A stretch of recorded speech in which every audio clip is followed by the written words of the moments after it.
أعوذ بالله من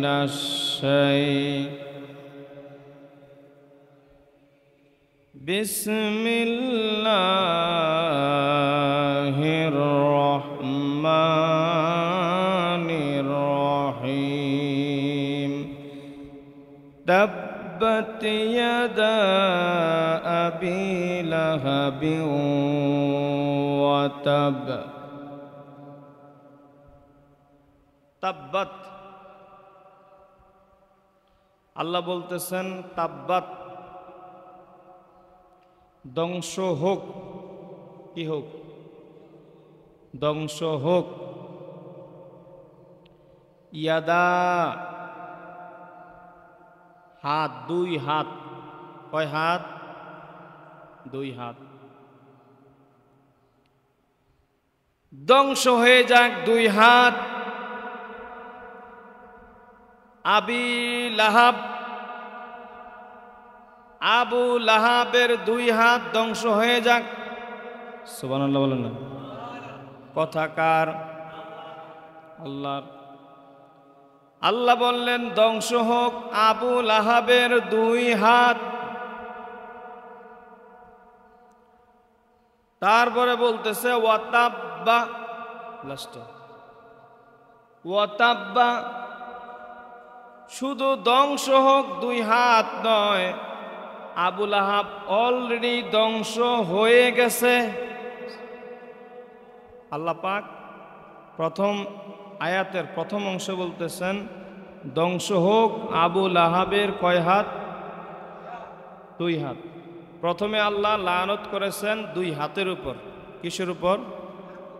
দুই হাতের উপর। তারপরে দ্বিতীয় আয়াতের দ্বিতীয় অংশের মধ্যে আল্লাহ বলতেছেন ওয়াতাব্বা, আমি শুধু দুই হাতের উপর লানত করে আমি আল্লাহ খুশি হই নাই। দ্বিতীয় স্টেপে আবার আল্লাহ বলতেছেন ওয়াতাব্বা, আবু লাহাব ধ্বংস অলরেডি হয়ে গেছে। কথা কার?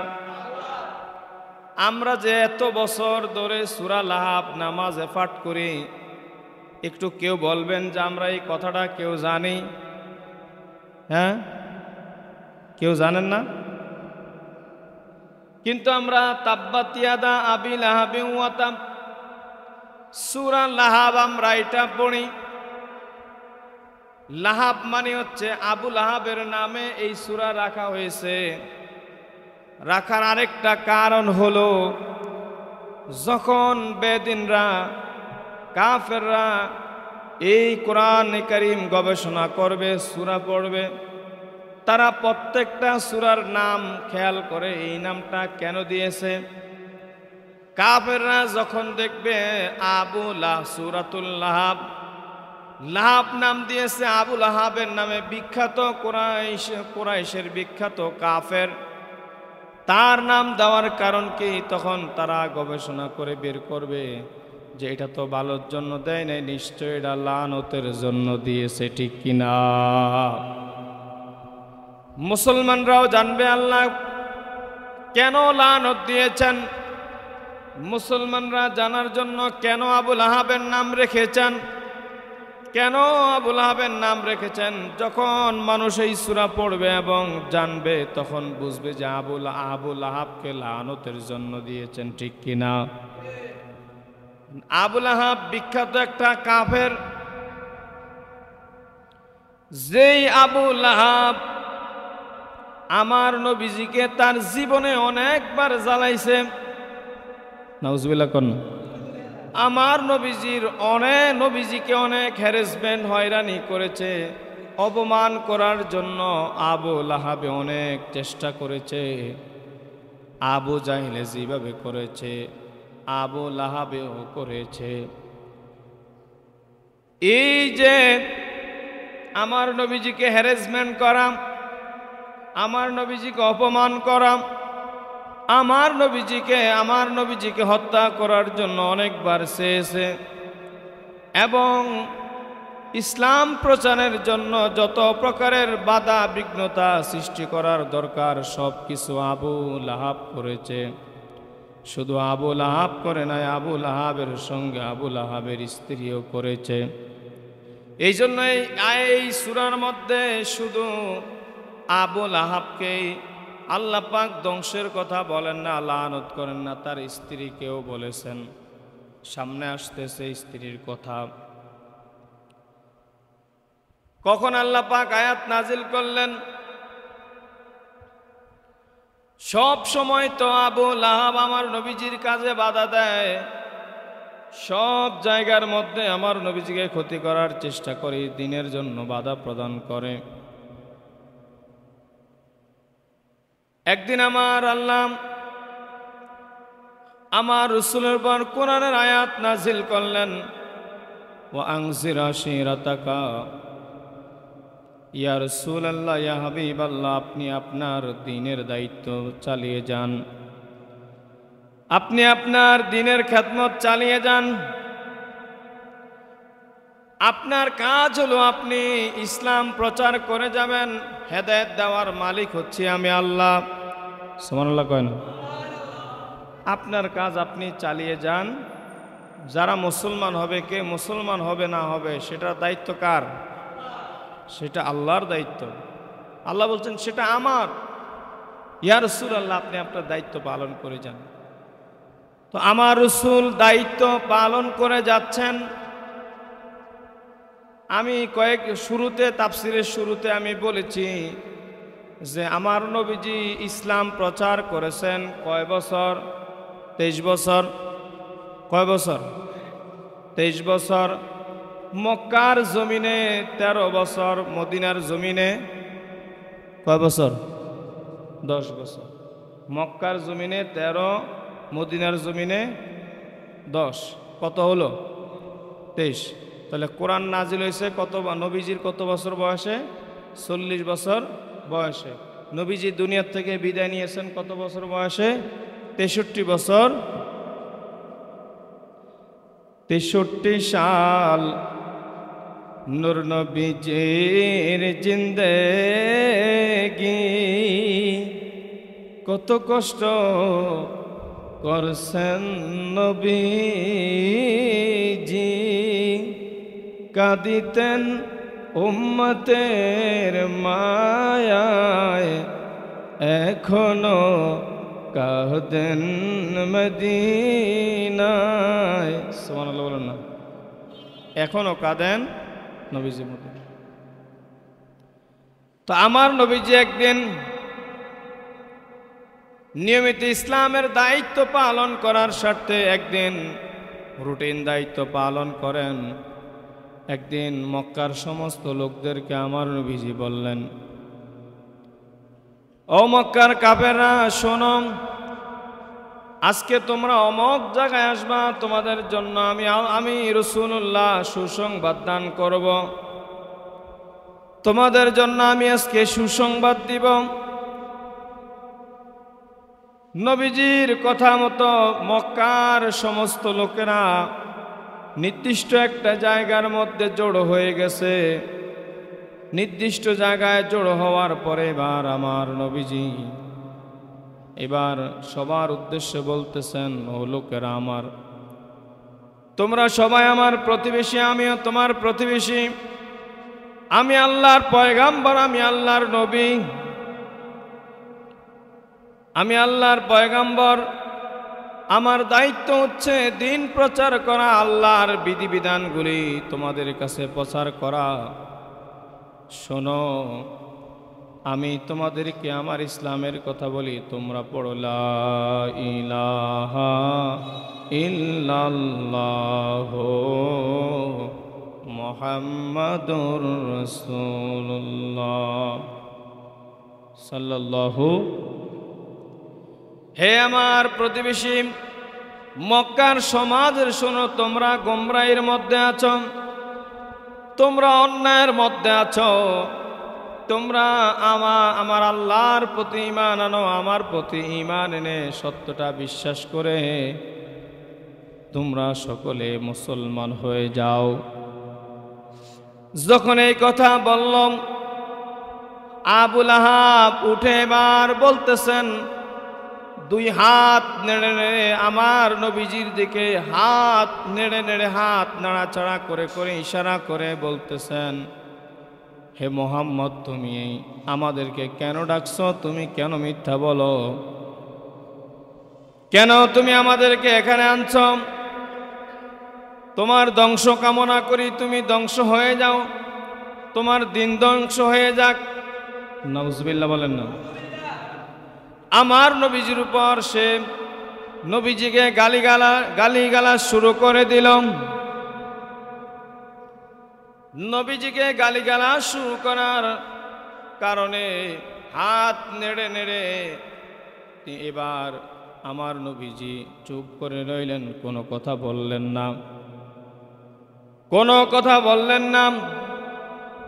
আমার নবীজিকে যত রকমের অপমান করলো আমার নবীজি ধৈর্যশীল। আমার নবীজি কোনোদিন কোনো কাফের মুশরিককে গালি দেয়, কারণ আমার নবীজির মধ্যে আছে লাকাদ কানা লাকুম ফি রাসূলিল্লাহি উসওয়াতুন হাসানা।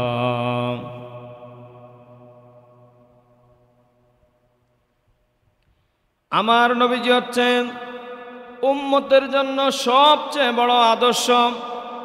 নবীজির জীবনটা, সব জীবন যা আছে সব কিছু আমার নবীজির জীবনের সব আমলটুকু আমাদের জন্য আদর্শ। এটা আমার আল্লাহ বলছেন কোরআনের মধ্যে, লাকাদ কানা লাকুম ফি রাসূলিল্লাহি উসওয়াতুন হাসানা।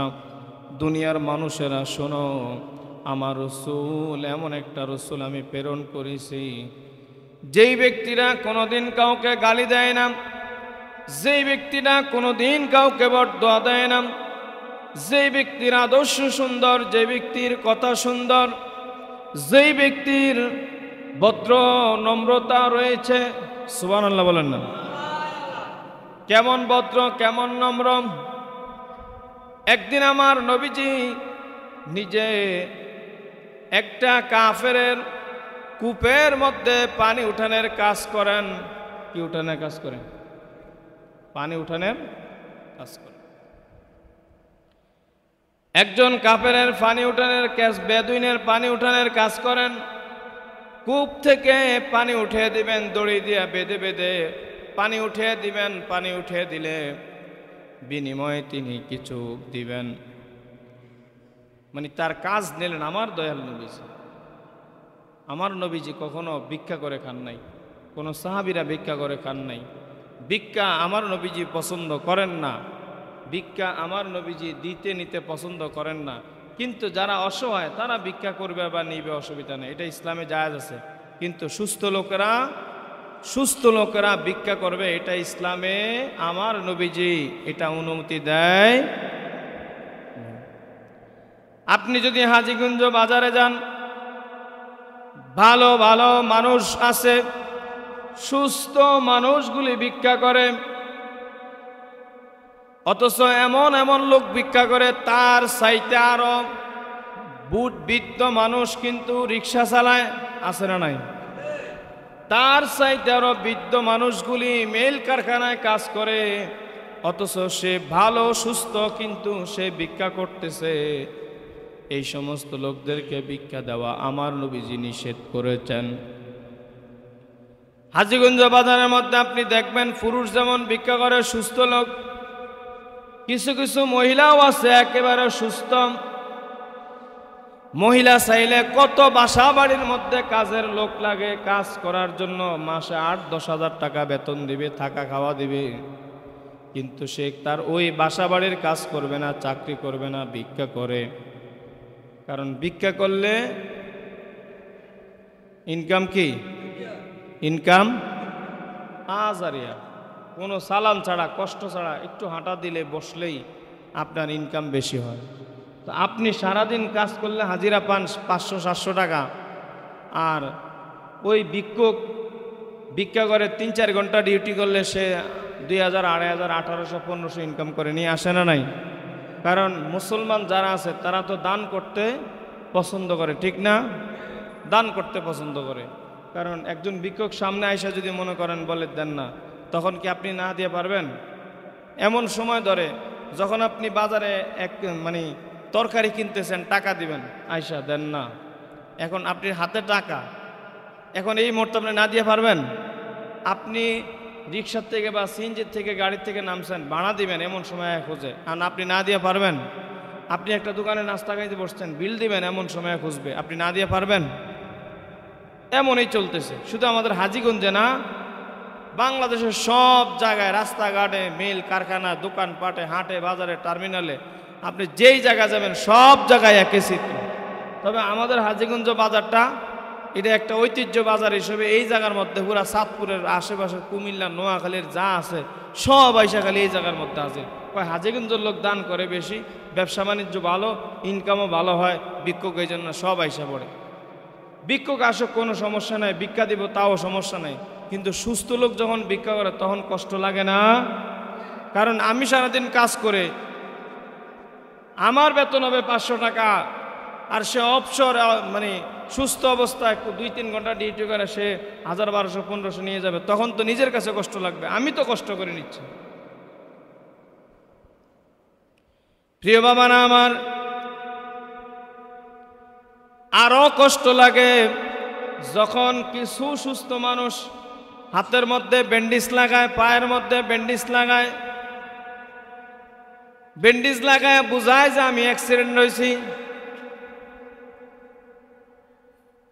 আমি অ্যাক্সিডেন্ট, আমি অসুস্থ, আমার পাও কাটা, আমি বিকলাঙ্গ, সুতরাং আমাকে ভিক্ষা দেন।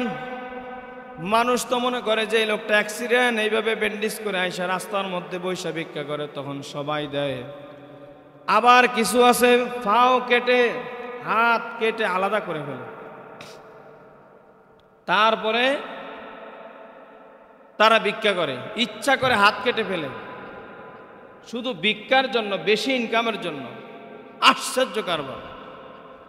আবার কিছু আছে পাওটারে কি 2 পাওটারে টায়ার দিয়ে সুন্দরভাবে বেঁধে এমনভাবে চিত হয়ে হয়ে মাটির মধ্যে গড়াগড়ি দিয়া ভিক্ষা করে। আবার যখন তার ভিক্ষা করা শেষ হয়ে যায়, সন্ধ্যাবেলা হয়ে যায়, সে একটা বিল্ডিংয়ের একটা দেওয়ালের আড়ালে গিয়া আস্তে করে সব খুলে আবার নতুন পোশাক আদি পরে আবার সুন্দর করে হুন্ডায় চলে যায়। আছে না নাই? হুন্ডা দিয়ে আইসা লয়ে যায় এক গ্রুপ। এই যে দেখেন একটা প্রতারণা। এই জন্য আপনার চোখে যেই লোকটা দেখবেন একেবারে বৃদ্ধ, অসহায়, গরিব, মিসকিন, অথবা একেবারে অসুস্থ, চিকিৎসা করাইতে পারে না, বা রাস্তার মধ্যে এমন কোনো ভিক্ষুক যাকে দেখলে একবারে মায়া লেগে যায়, আপনি তাকে ভিক্ষা দিবেন। যেই মহিলা সুস্থ, যেই পুরুষটা সুস্থ, যেই যুবকটা সুস্থ, সে ভিক্ষা করতেছে, তাকে আপনি কোনো ধরনের ভিক্ষা দিবেন, আপনি হেফাজত থাকবেন, কারণ আপনার কষ্টের টাকা। আপনি কেন এই প্রতারকদেরকে ভিক্ষা দিবেন? সবার আশায় দিবেন, কিন্তু সব তো দূরের কথা, কোনো লাভ হবে না। বরং এই সমস্ত কিছু বাটপার আছে, এগুলো নিয়ে দিনের বেলায় ভিক্ষা করে, রাতের বেলা গাঞ্জা খায়। আছে না নাই? আবার দামি দামি সিগারেট খায়, এগুলো নিয়ে আপনি চিন্তাও করতে পারবেন না। আপনি রমজান মাসে রোজা রেখে কষ্ট করে রিক্সা চালিয়ে, শ্রমিক, কলকারখানায় কাজ করে, আপনি একটা কোম্পানির চাকরি করেন, একটা অফিসে চাকরি করেন, আপনার 15-20 হাজার টাকা আপনার বেতন হয়, মাত্র বেতন হয় 15-20 হাজার, আপনি যেমনি করেন না কেন। আর একজন ভিক্ষুক রমজান মাসে আইসা আপনার সুন্দরভাবে প্রতারণাকে ভিক্ষা করবে, তার পুরা রমজান মাসে তার ইনকাম হবে 60-70 হাজার টাকা। তা আমি 15-16 হাজার টাকা কষ্ট করে কামাই, তাকে কেন 60-70 হাজার টাকা ইনকাম করতে দিব? এই জন্য প্রতারকদেরকে কখনো ভিক্ষা দেওয়া যাবে, আল্লাহ পাক হেফাজত করুক, বলি আমিন। তো আমার নবীজি ভিক্ষা নেওয়া এগুলা পছন্দ করতেন না। যদি একেবারে অসুস্থ হয়, বৃদ্ধ হয়, তার অভাব অনটন, তাকে দেওয়া যাবে, সেটা সমস্যা নাই, সেটা তো দেখাই যায় সে অভাবগ্রস্ত, সেটা তো আল্লাহ বলছেন তুমি তাদেরকে দান করো। ফিতরা দিয়া বলছে দান করো, জাকাত দিয়া বলছে দান করো, এমনিতে দান করো, বিভিন্নভাবে তুমি সহযোগিতা করো, এটা তো আমার আল্লাহই তো বলে দিয়েছেন, ঠিক না? আমার নবীজিও তো বলছেন তোমরা ফিতরা দিয়ে দাও গরিবদেরকে। কেন? রমজান মাসে আসলে দান করো, যে কোনো সময় দান করো। দান করলে অপরকে সহযোগিতা করা হয়, নিজের মর্যাদা সওয়াব বৃদ্ধি হয়, ঠিক কিনা? তা আমার নবীজি কাজ করেন, একজন ইহুদির বাড়িতে কাজ করেন, তার কূপ থেকে পানি উঠান। কিন্তু আমার নবীজি পানি উঠাইতে গিয়ে হঠাৎ করে দড়ি ছিঁড়ে ওই কূপের নিচে বালতিটা পড়ে গেছে, আর বালতি উঠাইতে পারে নাই। আমার নবীজি বসে রইলেন। কিছুক্ষণ পর যখন আমার নবীজি অপেক্ষায় রইলেন কোনোভাবে এটা উঠানো যায় কিনা, কিছুক্ষণ পর ওই ইহুদি আইসা আমার নবীজির কাছে আইসা আমার নবীজিকে বালতি কেন পড়ে গেল, বালতি উঠাইতে পারে, বালতি উঠানো হয় নাই কেন? এই জন্য আমার নবীজিকে অপমান করলেন, আমার নবীজির গায়ে হাত তুললেন। নাউজুবিল্লাহ বলেন না। রাহমাতুল্লিল আলামিনের গায়ে হাত তুললেন। সঙ্গে সঙ্গে আমার নবীজি তাকে উত্তর দিলেন, ইয়া আখি, হে আমার ভাই, তুমি আমার গায়ে আঘাত করেছ। আমি তো শুকনা মানুষ, আমার শরীরের মধ্যে হাড্ডি মোবারক বেশি, মাংস গোশত মোবারক কম। তুমি যে আমার গায়ে টাচ করেছ, তুমি টাচ করার কারণে আমার শুকনা শরীরে টাচ করেছ, তুমি কোনো কষ্ট পেয়েছো কিনা? সুবহানাল্লাহ কর না। ইহুদি কয় কি রে, আঘাত করলাম আমি, কষ্ট পাওয়ার কথা সে উল্টা বলতেছে আপনি কোনো কষ্ট। ইহুদিটা আশ্চর্য হয়ে গেল, এটা কেমন কথা? আঘাত করলাম আমি, জিজ্ঞেস করে আপনি কষ্ট পাইছেননি? কয় আমি কেন কষ্ট পাবে? কয় আমার শরীরটার মধ্যে হাড্ডি মোবারক বেশি। কারণ কেউ যদি কোনো লোহার মধ্যে, ইটের মধ্যে যদি কেউ আঘাত করে এটা কি হিতে বিপরীত হবে কিনা? বলেন না। আপনি যদি এই দেওয়ালটার মধ্যে লাথি দিয়ে ভাঙতে চান, দেওয়াল ভাঙবেন, আপনি কষ্ট পাবেন, আপনার উল্টা হিতে বিপরীত হবে, আপনি ক্ষতিগ্রস্ত হবেন, দেওয়ালের কিচ্ছু হবে না, কারণ এটা শক্ত আপনার চাইতে। এখন আমার নবীজি বুঝাইল এটাই, হে ইহুদি, আমি শুকনো মানুষ, আমার গায়ে তুমি টাচ করেছ, হয়তো তোমার কষ্ট হয়েছে, কারণ আমার শরীরে যদি মাংস মোবারক গোশত মোবারক বেশি থাকতো তাহলে তোমার কষ্ট হতো না, কষ্ট আমার হতো, ঠিক কিনা? ইহুদি আশ্চর্য হয়ে গেলেন, আশ্চর্য হয়ে বললেন, তুমি আবার কেমন মানুষ? আমার লাইফে তো আমি কত মানুষ দেখেছি, কিন্তু এমন তো মানুষ আমি কোনোদিন দেখি নাই। সুতরাং তুমি যে সত্য নবী, তুমি যে আল্লাহর পয়গাম্বর নবী, তুমি যে সত্য, কোনো সন্দেহ নাই, এবং আমি এখন থেকে আর তোমার প্রতি কোনো বিন্দু পরিমাণ আমি কনফিউশন, সন্দেহ থাকবে না। তুমি সত্য নবী আমি স্বীকার করে নিলাম, এবং তোমার কাছে আমি ক্ষমা চাই, আমাকে মাফ করে দাও, আমাকে মাফ করে দাও, আমাকে মাফ করে দাও। নবীজি বলল, অবশ্যই অবশ্যই, আমি তোমাকে মাফ করার কেউ না, তুমি বরংস তুমি কষ্ট পাইছ, তুমি বলো তুমি আমাকে মাফ করছো কিনা। যদি আমার গায়ে টাচ করার কারণে যদি তুমি কষ্ট পেয়ে থাকো তাহলে আমাকে মাফ করে দাও। ইহুদি বলল, ইয়া রাসূলুল্লাহ, ইয়া হাবিবাল্লাহ, আমার আর বুঝতে বাকি নাই, আমাকে পড়ে দেন লা ইলাহা ইল্লাল্লাহ মুহাম্মাদুর রাসূলুল্লাহ সাল্লাল্লাহু। ইহুদি এবার নবীজির দরবারে কালিমা পড়ে মুসলমান হয়ে গেল। এই জন্য আমার আল্লাহ বলছেন, লাকাদ কানা লাকুম ফি রাসূলিল্লাহি উসওয়াতুন হাসানাহ। আমার রসুল এমন একজন রসুল, যেই রসুলের জীবনে এত সুন্দর সুন্দর আদর্শ রয়েছে যা আমাদের জন্য অনুকরণীয়, আমাদের জন্য আদর্শ। এখন আমাকে যদি কেউ গালি দেয়, আপনাদেরকে যদি কেউ গালি দেয়, আপনি একটা গালি দিয়ে দেন। আপনার সন্তানকে যদি অন্যায়ের জন্য কোনো থাপ্পড় দেয়, আপনি কি করেন? উল্টা আপনি তাকে ধন্যবাদ না জানিয়ে আপনি আরো উল্টা কিভাবে মারার চেষ্টা করেন, ঠিক না? আছে না? কিন্তু আমার নবীজি কোনো আঘাত করেন নাই, বরং ধৈর্য ধরে রয়েছেন। এই জন্য আমার নবীজি বলেছেন, আবু বকর শোনো শোনো শোনো, এই গুহার মধ্যে আমরা আছি, আল্লাহু মানা মানা, আল্লাহ আমাদের সঙ্গে আছেন। আল্লাহ বলছেন যারা ধৈর্য ধরে, আল্লাহ বলছেন আল্লাহ তাদের সঙ্গে আছেন। ইন্নাল্লাহা মা'আস সাবিরিন, আল্লাহ নিশ্চয় নিশ্চয় আল্লাহ ধৈর্যশীলদের সঙ্গে আছেন, ঠিক কিনা? তা আমার নবীজি ধৈর্য ধরেছেন, ইহুদি মুসলমান হয়েছে। তো ঠিক আবু লাহাবে আমার নবীজিকে অসংখ্য দিন অপমান করেছে। কিন্তু আমার নবীজি যতবার অপমান করে আমার নবীজি দিনের দাওয়াত দিয়ে যায়, কোনোদিন বিরক্ত হয় নাই। নবীজিকে গালিগালাজ করে আমার নবীজি কোনোদিন বিরক্ত হয় নাই। একদিন হযরত আবু বকর রাদিয়াল্লাহু তাআলা আনহু আমার নবীজির সঙ্গে চলতেছেন, প্রতিমধ্যে আবু লাহাব আমার নবীজিকে একটা গালি দিলেন। কি দিলেন? গালি দিলেন। গালি দেওয়ার সঙ্গে সঙ্গে আমার আবু বকর সইতে পারেন নাই। আবু বকর আবার ওই আবু লাহাবকে লানত দিয়ে দিলেন। কি করলেন? যে তুই ধ্বংস হো, তোর উপর লানত, আল্লাহর লানত তোর উপর। আমার নবীজির চেহারাটা কালো হয়ে গেছে। সুবহানাল্লাহ বলেন না। আবু বকর কেন উল্টা প্রতি উত্তর করলো, তাকে উল্টা লানত করলো। আমার নবীজির চেহারা মলিন হয়ে গেছে। হযরত আবু বকর রাদিয়াল্লাহু বুঝতে পারলেন আমি উল্টা জবাব দেওয়ার কারণে চেহারা মলিন হয়ে গেছে। যেখানে খুশি হওয়ার কথা, কি হওয়ার কথা?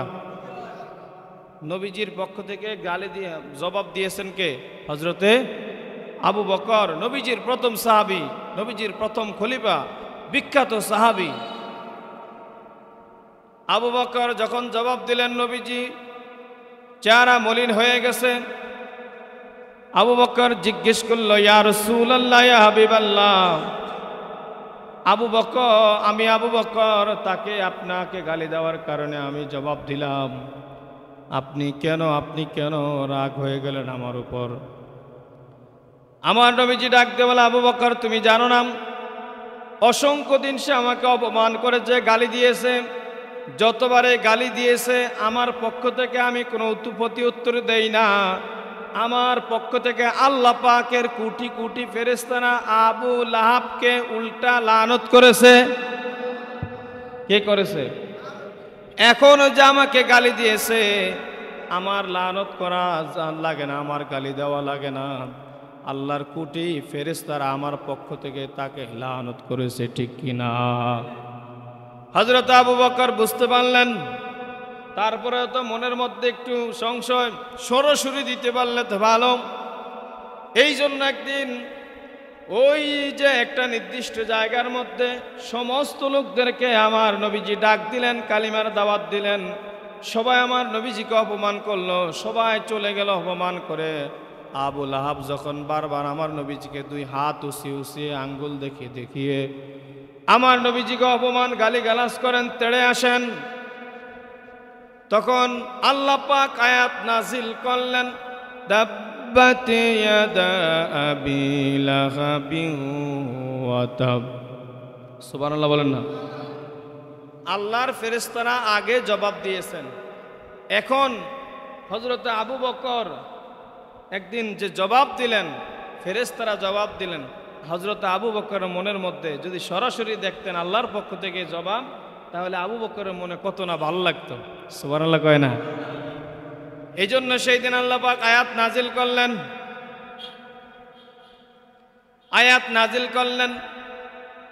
ইয়া রাসূলুল্লাহ, ইয়া হাবিবাল্লাহ, আমি লানত দিয়েছি, আপনি আবু বকর সহ সমস্ত সাহাবায়ে কেরামকে শুনিয়ে দেন এই বাক্যটা। বাক্য কি? তাব্বাত, ধ্বংস হোক, ইয়াদা তার দুই হাত, ইয়াদুন মানে কি? ইয়াদুন মানে রিজলুন মানে ফা, রিজলুন মানে কি? ফা। ইয়াদুন মানে হাত, ইয়াদুন মানে হাত, ইয়াদা মানে দুই হাত, ইয়াদাইনে দুই হাত। ধ্বংস হোক আবু লাহাবের দুই হাত। কেন সর্বপ্রথম কেন দুই হাতের কথা বললেন? বলার কারণ হলো সে যে আমার নবীজির সামনে 2 হাত উঁচু করলেন, কি করলেন?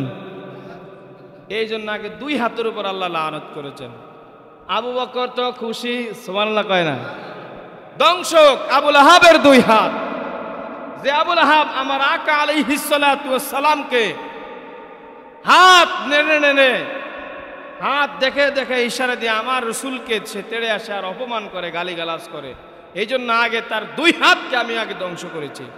বলেন তো, আমার রসুলকে গালি দিলেন, আমার রসুলকে যদি কেউ অপমান করে, তাহলে আমার রসুলকে গালি দিলে, অপমান করলে ওই লোকটার ধ্বংস অনিবার্য, ঠিক কিনা? কিয়ামত পর্যন্ত মানুষ এই আয়াত থেকে জানবে, শিখবে, যারা আমার রসুলকে গালি দিবে, যারা আমার রসুলকে অপমান করবে, তাদেরকে লানত দিতে থাকবে কে?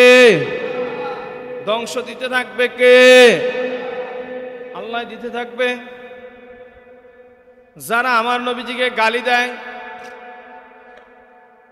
আল্লাহ বলছেন, কেউ যদি আমাকে গালি দেয় আমি রাগান্বিত হই না। কোন নাস্তিক যদি আমাকে না মানে আমি রাগান্বিত হই না। কোন বেদিন যদি আমাকে না মানে, খোদা হিসেবেও না মানে, আমি রাগান্বিত হই না। আমাকে যত গালি দেয় কোনো রাগান্বিত হই না।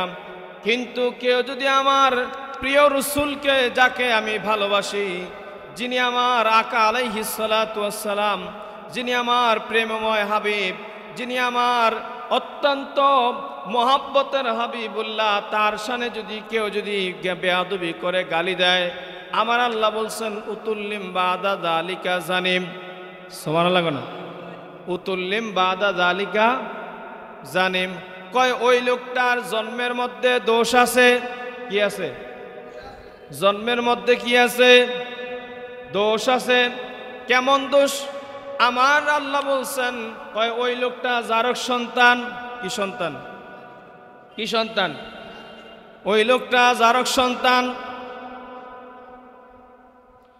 তাহলে নবীজিকে যে ব্যক্তি গালি দিবে, ওই লোকটা কি সন্তান? জারক সন্তান। কথাকার? কথাকার? আরো জোরে, আরো জোরে। তাহলে আবুল আহাব কি সুসন্তান না জারক সন্তান? কেন? আল্লাহ কইছে সে আমার নবীজির শানে বেয়াদবি করেছে, গালি দিয়েছে। তাহলে নবীজির শানে গালি দেওয়া, বেয়াদবি করা, নবীজির শানে খেলাপ করা, এরা হচ্ছে বেয়াদব। ওই বেয়াদবরা কি সন্তান? কি সন্তান? ফতুয়াকার? আমার? আপনাদের? এখন এও বাবারা একটু কথা কইেন, আমার দিকে একটু মনোযোগ দেন। কথা কিন্তু গুরুত্বপূর্ণ কথা। আজকে তো শেষ দিন, একটু মনোযোগ দেন, একটু আওয়াজ দিন আমার সাথে। আওয়াজ দিলে আমার ভাল লাগে।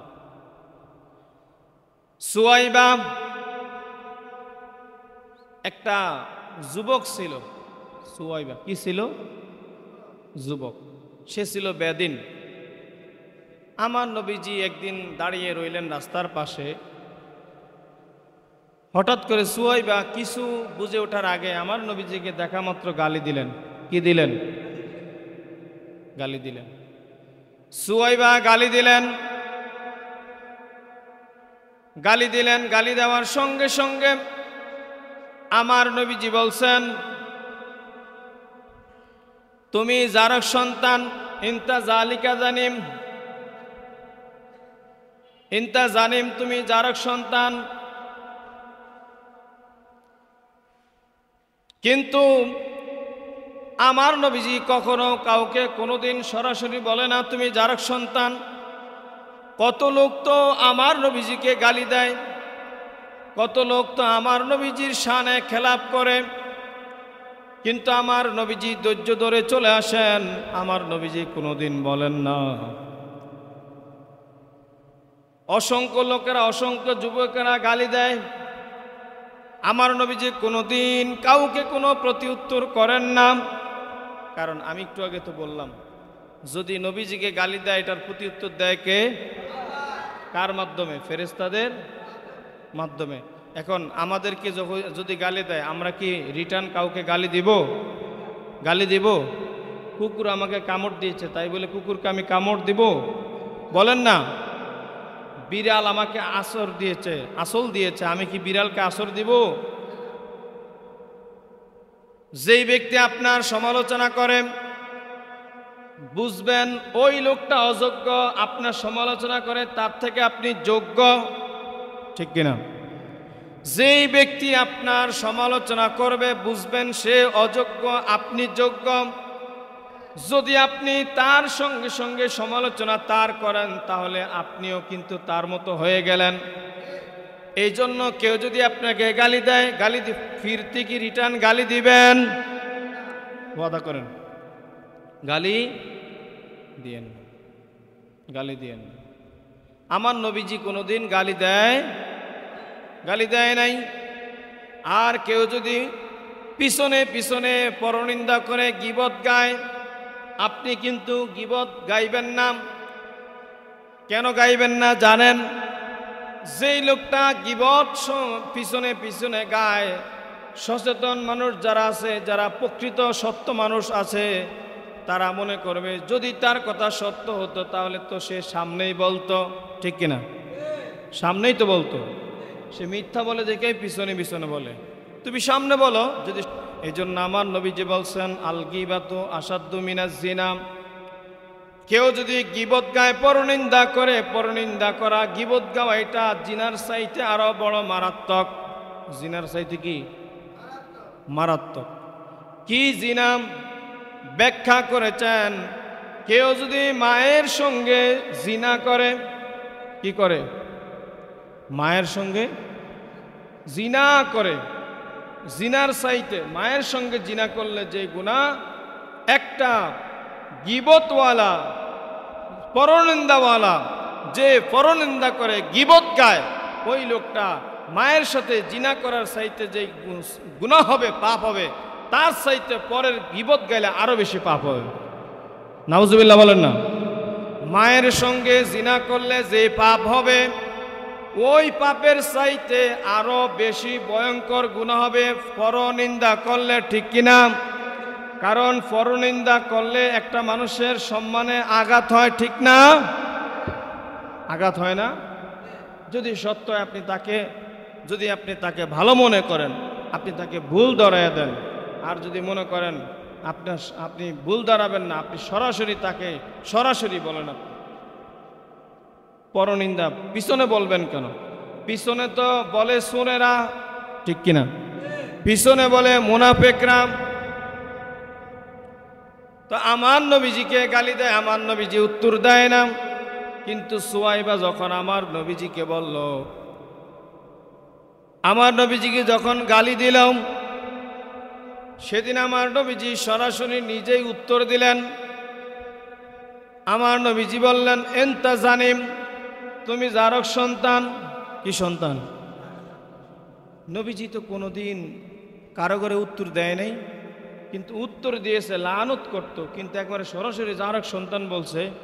কিন্তু আরবের মধ্যে মুহাম্মদ সাল্লাল্লাহু আলাইহি সাল্লাম কখনো মিথ্যা কথা বলেন।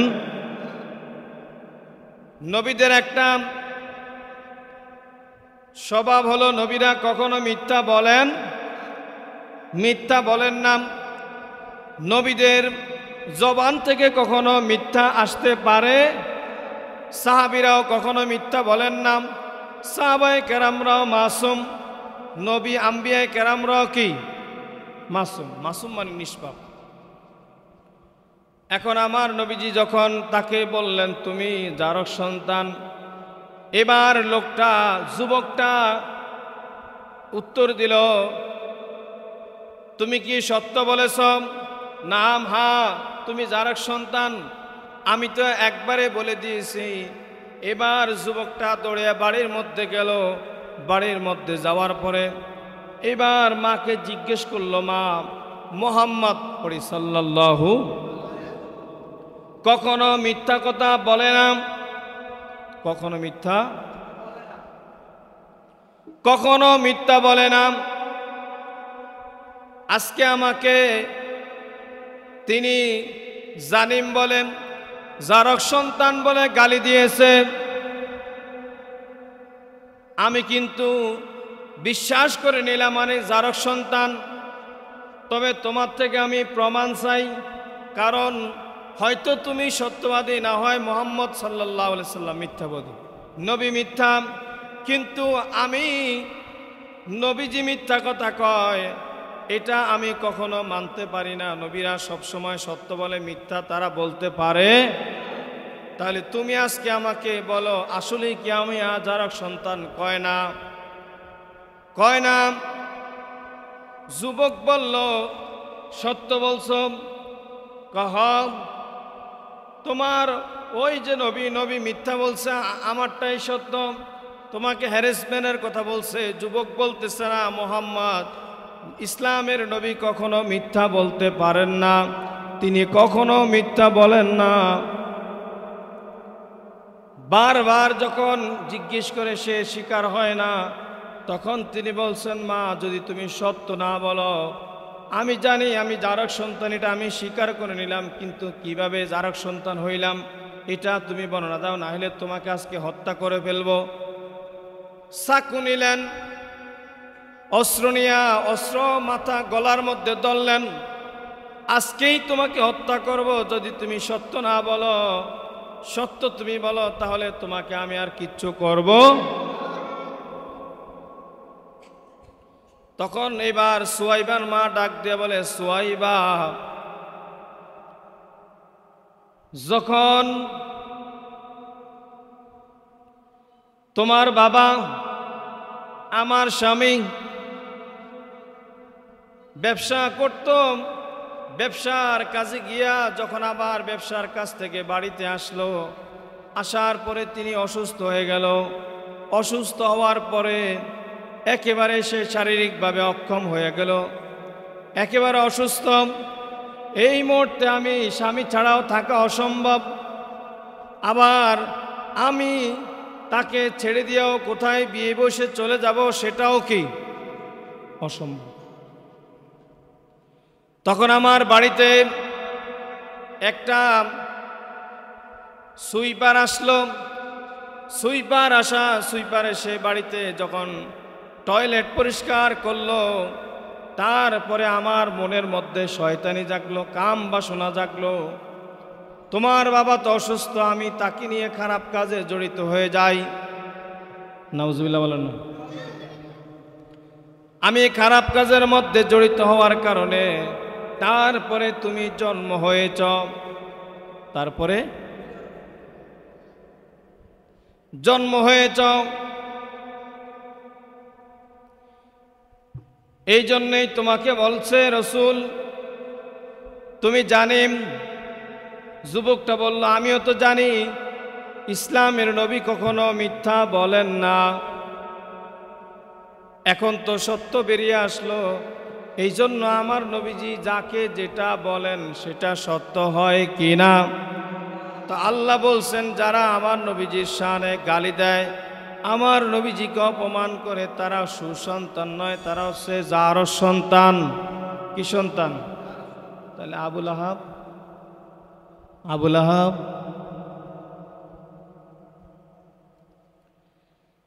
তাব্বাত ইয়াদা আবি লাহাবিন ওয়া তাব, ধ্বংস হোক আবু লাহাবের দুই হাত। শেষ অংশের মধ্যে বলতেছেন ওয়া তাব, এবং সে নিজেও, মানে ফুল বডি, সে পুরা ফুল বডিটাই তার ধ্বংস হয়ে যাক। কি হয়ে যাক? ধ্বংস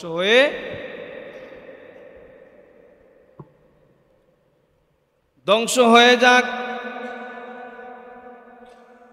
এই কথা যখন আমার নবীজি আবু তালেবের দিকে বলে দিলেন, আবু তালেব একেবারে মাথা নিচু করে চলে গেলেন। কারণ আল্লাহর পক্ষ থেকে ধ্বংস যখন বলা হয়েছে, আল্লাহ বলছেন দুই হাত ধ্বংস হোক, এবং ওয়াতাব, সে ধ্বংস হয়ে গেছে। সেদিন থেকে আর সে বেশি দিন বাঁচে নাই। সে তার হাতগুলি মরার আগে হাতগুলি এমনভাবে নষ্ট হয়েছে, হাতগুলি এমনভাবে পচতে একেবারে মাংস পড়তে হাড়গুলির মধ্যে আবার পোকামাকড় ধরতে ধরতে হাড়গুলি ক্ষয় হয়ে হয়ে তারপরে তার শরীর পোষণ ধরে তারপরে এই আবুল আহাব ইন্তেকাল করেছে। আল্লাহর লানত, আল্লাহর ধরা বড় ধরা, আল্লাহর ধরা বড় ধরা। আল্লাহ যখন ধরেন আল্লাহ কিন্তু ছাড়েন না। আমরা কত অন্যায় অপরাধ করি, কত কাজ করি, আল্লাহ ধৈর্যশীল। এই জন্য আল্লাহ আমাদেরকে লানত দেন নাই। কারণ লানত না দেওয়ার কিছু কারণ আছে, মাঝে মধ্যে কিছু লানত দেয়, কিন্তু যেই পরিমাণ আমরা অন্যায় করি, অপরাধ করি, সেই পরিমাণ কি আমাদেরকে আল্লাহ লানত দেয়? দেয় না। কারণ কি জানেন? আমার নবী যে আল্লাহর কাছে বলছে, আল্লাহ আমার গুনাহগার উম্মত আখিরি জামানার এগুলি ভালো মতো ইবাদত বন্দেগী করতে পারবেন আল্লাহ, এগুলির বিষয়ে আপনি একটু রহম করিয়েন। আল্লাহর কাছে সবসময় আর্জি করতে, আল্লাহ আমার এই গুনাহগার উম্মতকে আপনি রহম করিয়েন। আপনি যদি তাদের প্রতি কাহার হয়ে যান দুনিয়াতে, এরা বাঁচতে পারবেন। কিন্তু আল্লাহ বলছেন আমার একটা নাম কাহার, তবে আমি এই কাহার দিয়ে আমি ইয়া রসুল আল্লাহ দুনিয়াতে হব না, দুনিয়াতে রহমানুর রহিম হব। আমরা পড়ি না আর রহমানির রহিম, পরম করুণাময় দয়ালু এবং করুণাময় দয়ালু হবেন।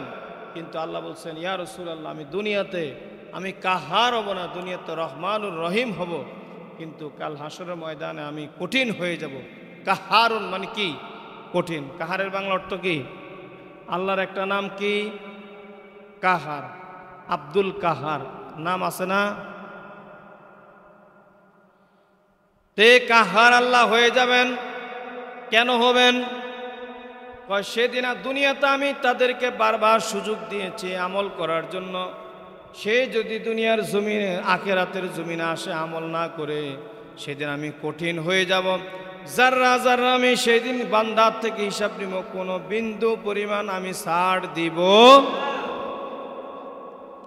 তা আবুল আহাব ধ্বংস হয়ে গেছে আমার নবীজির শানে বেয়াদবি করার কারণে। তারপরে দ্বিতীয় আয়াতের মধ্যে আছে মা আকুলা আনহু মালুহু ওয়া মা কাসাব। বলনা সুবহানাল্লাহ। আল্লাহুম্মা সাল্লি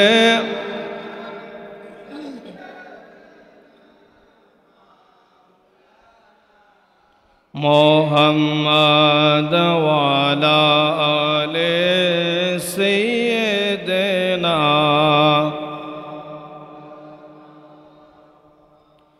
আল্লাহুম্মা সাল্লি আলা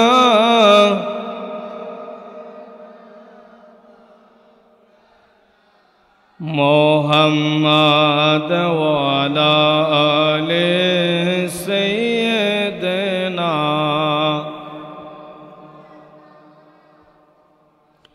আমি তোমার প্রেমের ভিখারি ইয়া রাসূলুল্লাহ,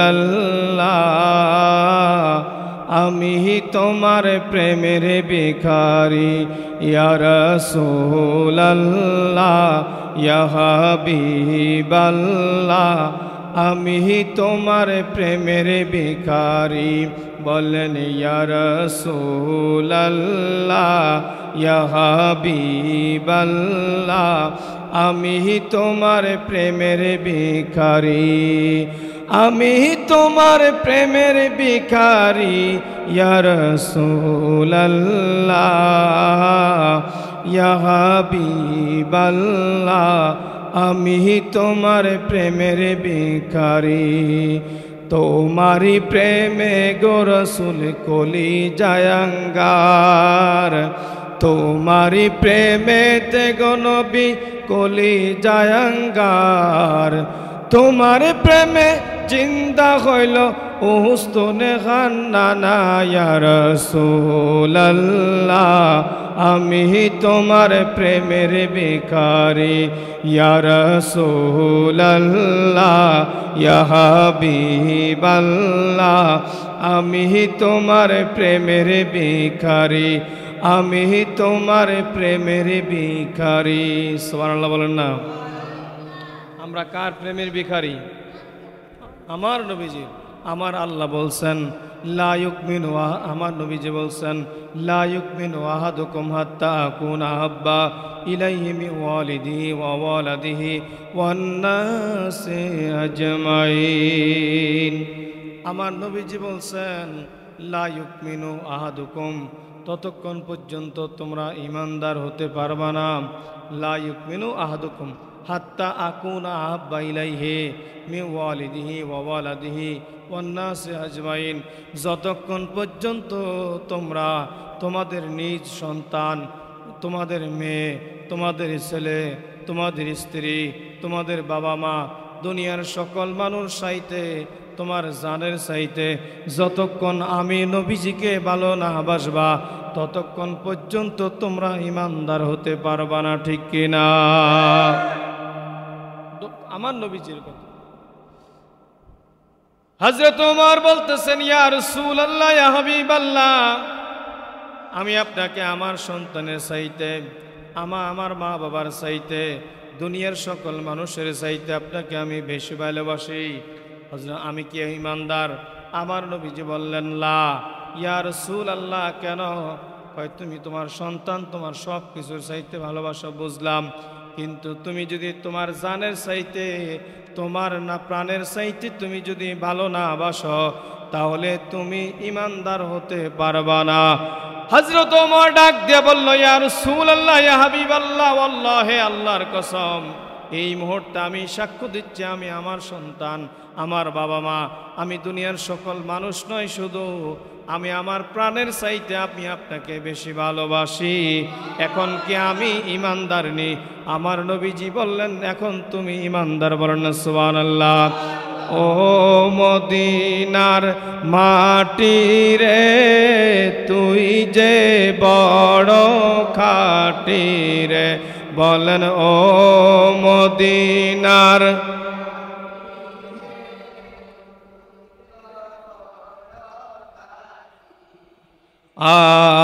আমার নবীর কারণে।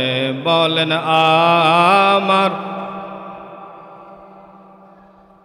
ও মদিনার মাটি রে, তুই যে বড় রে, শুধু আমার নবীর কারণে, শুধু আমার নবী। এই মাটি তো মাটি নয়, শোনো রে তার পরিচয়। এই মাটি তো মাটি নয়, শোনো রে তার পরিচয়। পাগল হয়ে মাটি কাঁদে রে, পাগল হয়ে মাটি কাঁদে রে, থাকিতে নবীর কদমে। পাগল হয় মাটি কাঁদে রে, থাকিতে নবীর কদমে। শুধু আমার নবীর কারণে, শুধু আমার নবী। বলেন না ও মদিনার মাটি, তুই যে বড় খাঁটি রে, শুধু আমার নবী। এই যে মদিনার মাটি, বলেন তো মদিনার মাটির দাম হয়েছে কার কারণে? নবীজির কারণে। মদিনার পূর্ব নাম ছিল ইয়াসরিব।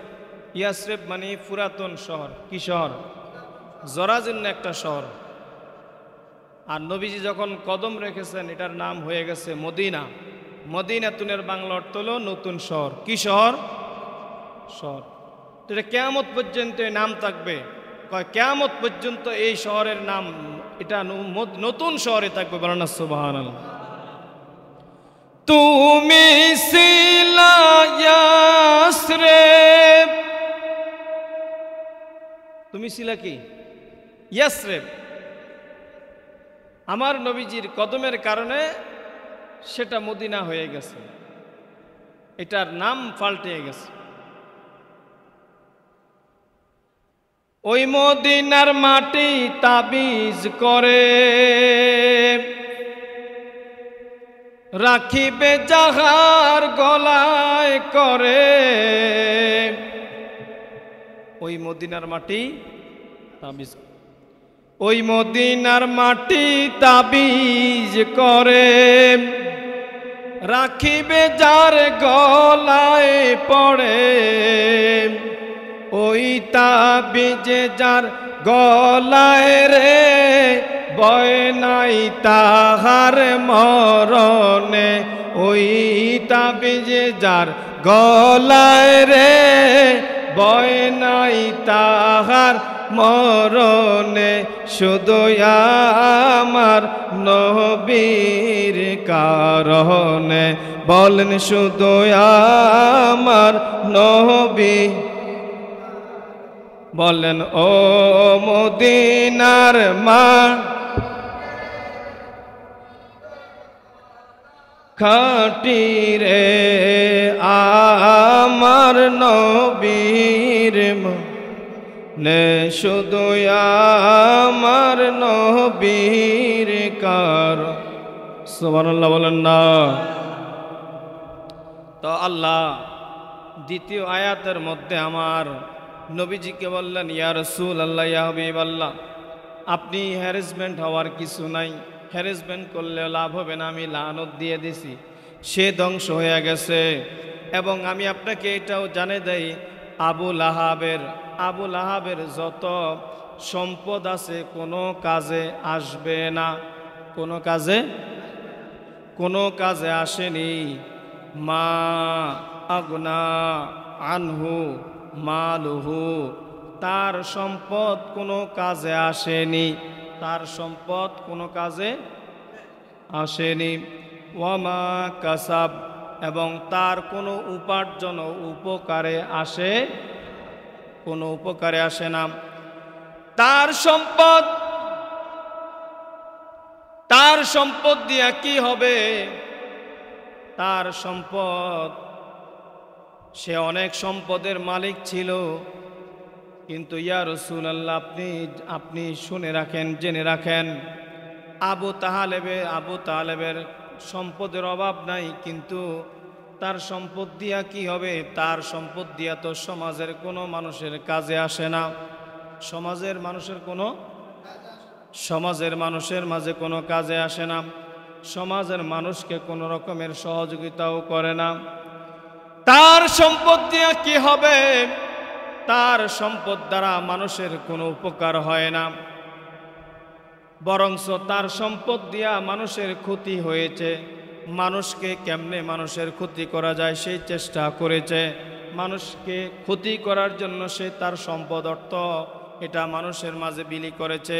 একজন আরেকজনকে কেমনে মারা যায় এর পিছনে, যে ভাই তুমি অমুককে মারো, কেমন শুধু মানুষকে নয়, আবু লাহাবে আমার নবীজিকে মারার পিছনে তার সম্পদ দিয়ে অনেক চেষ্টা করেছে।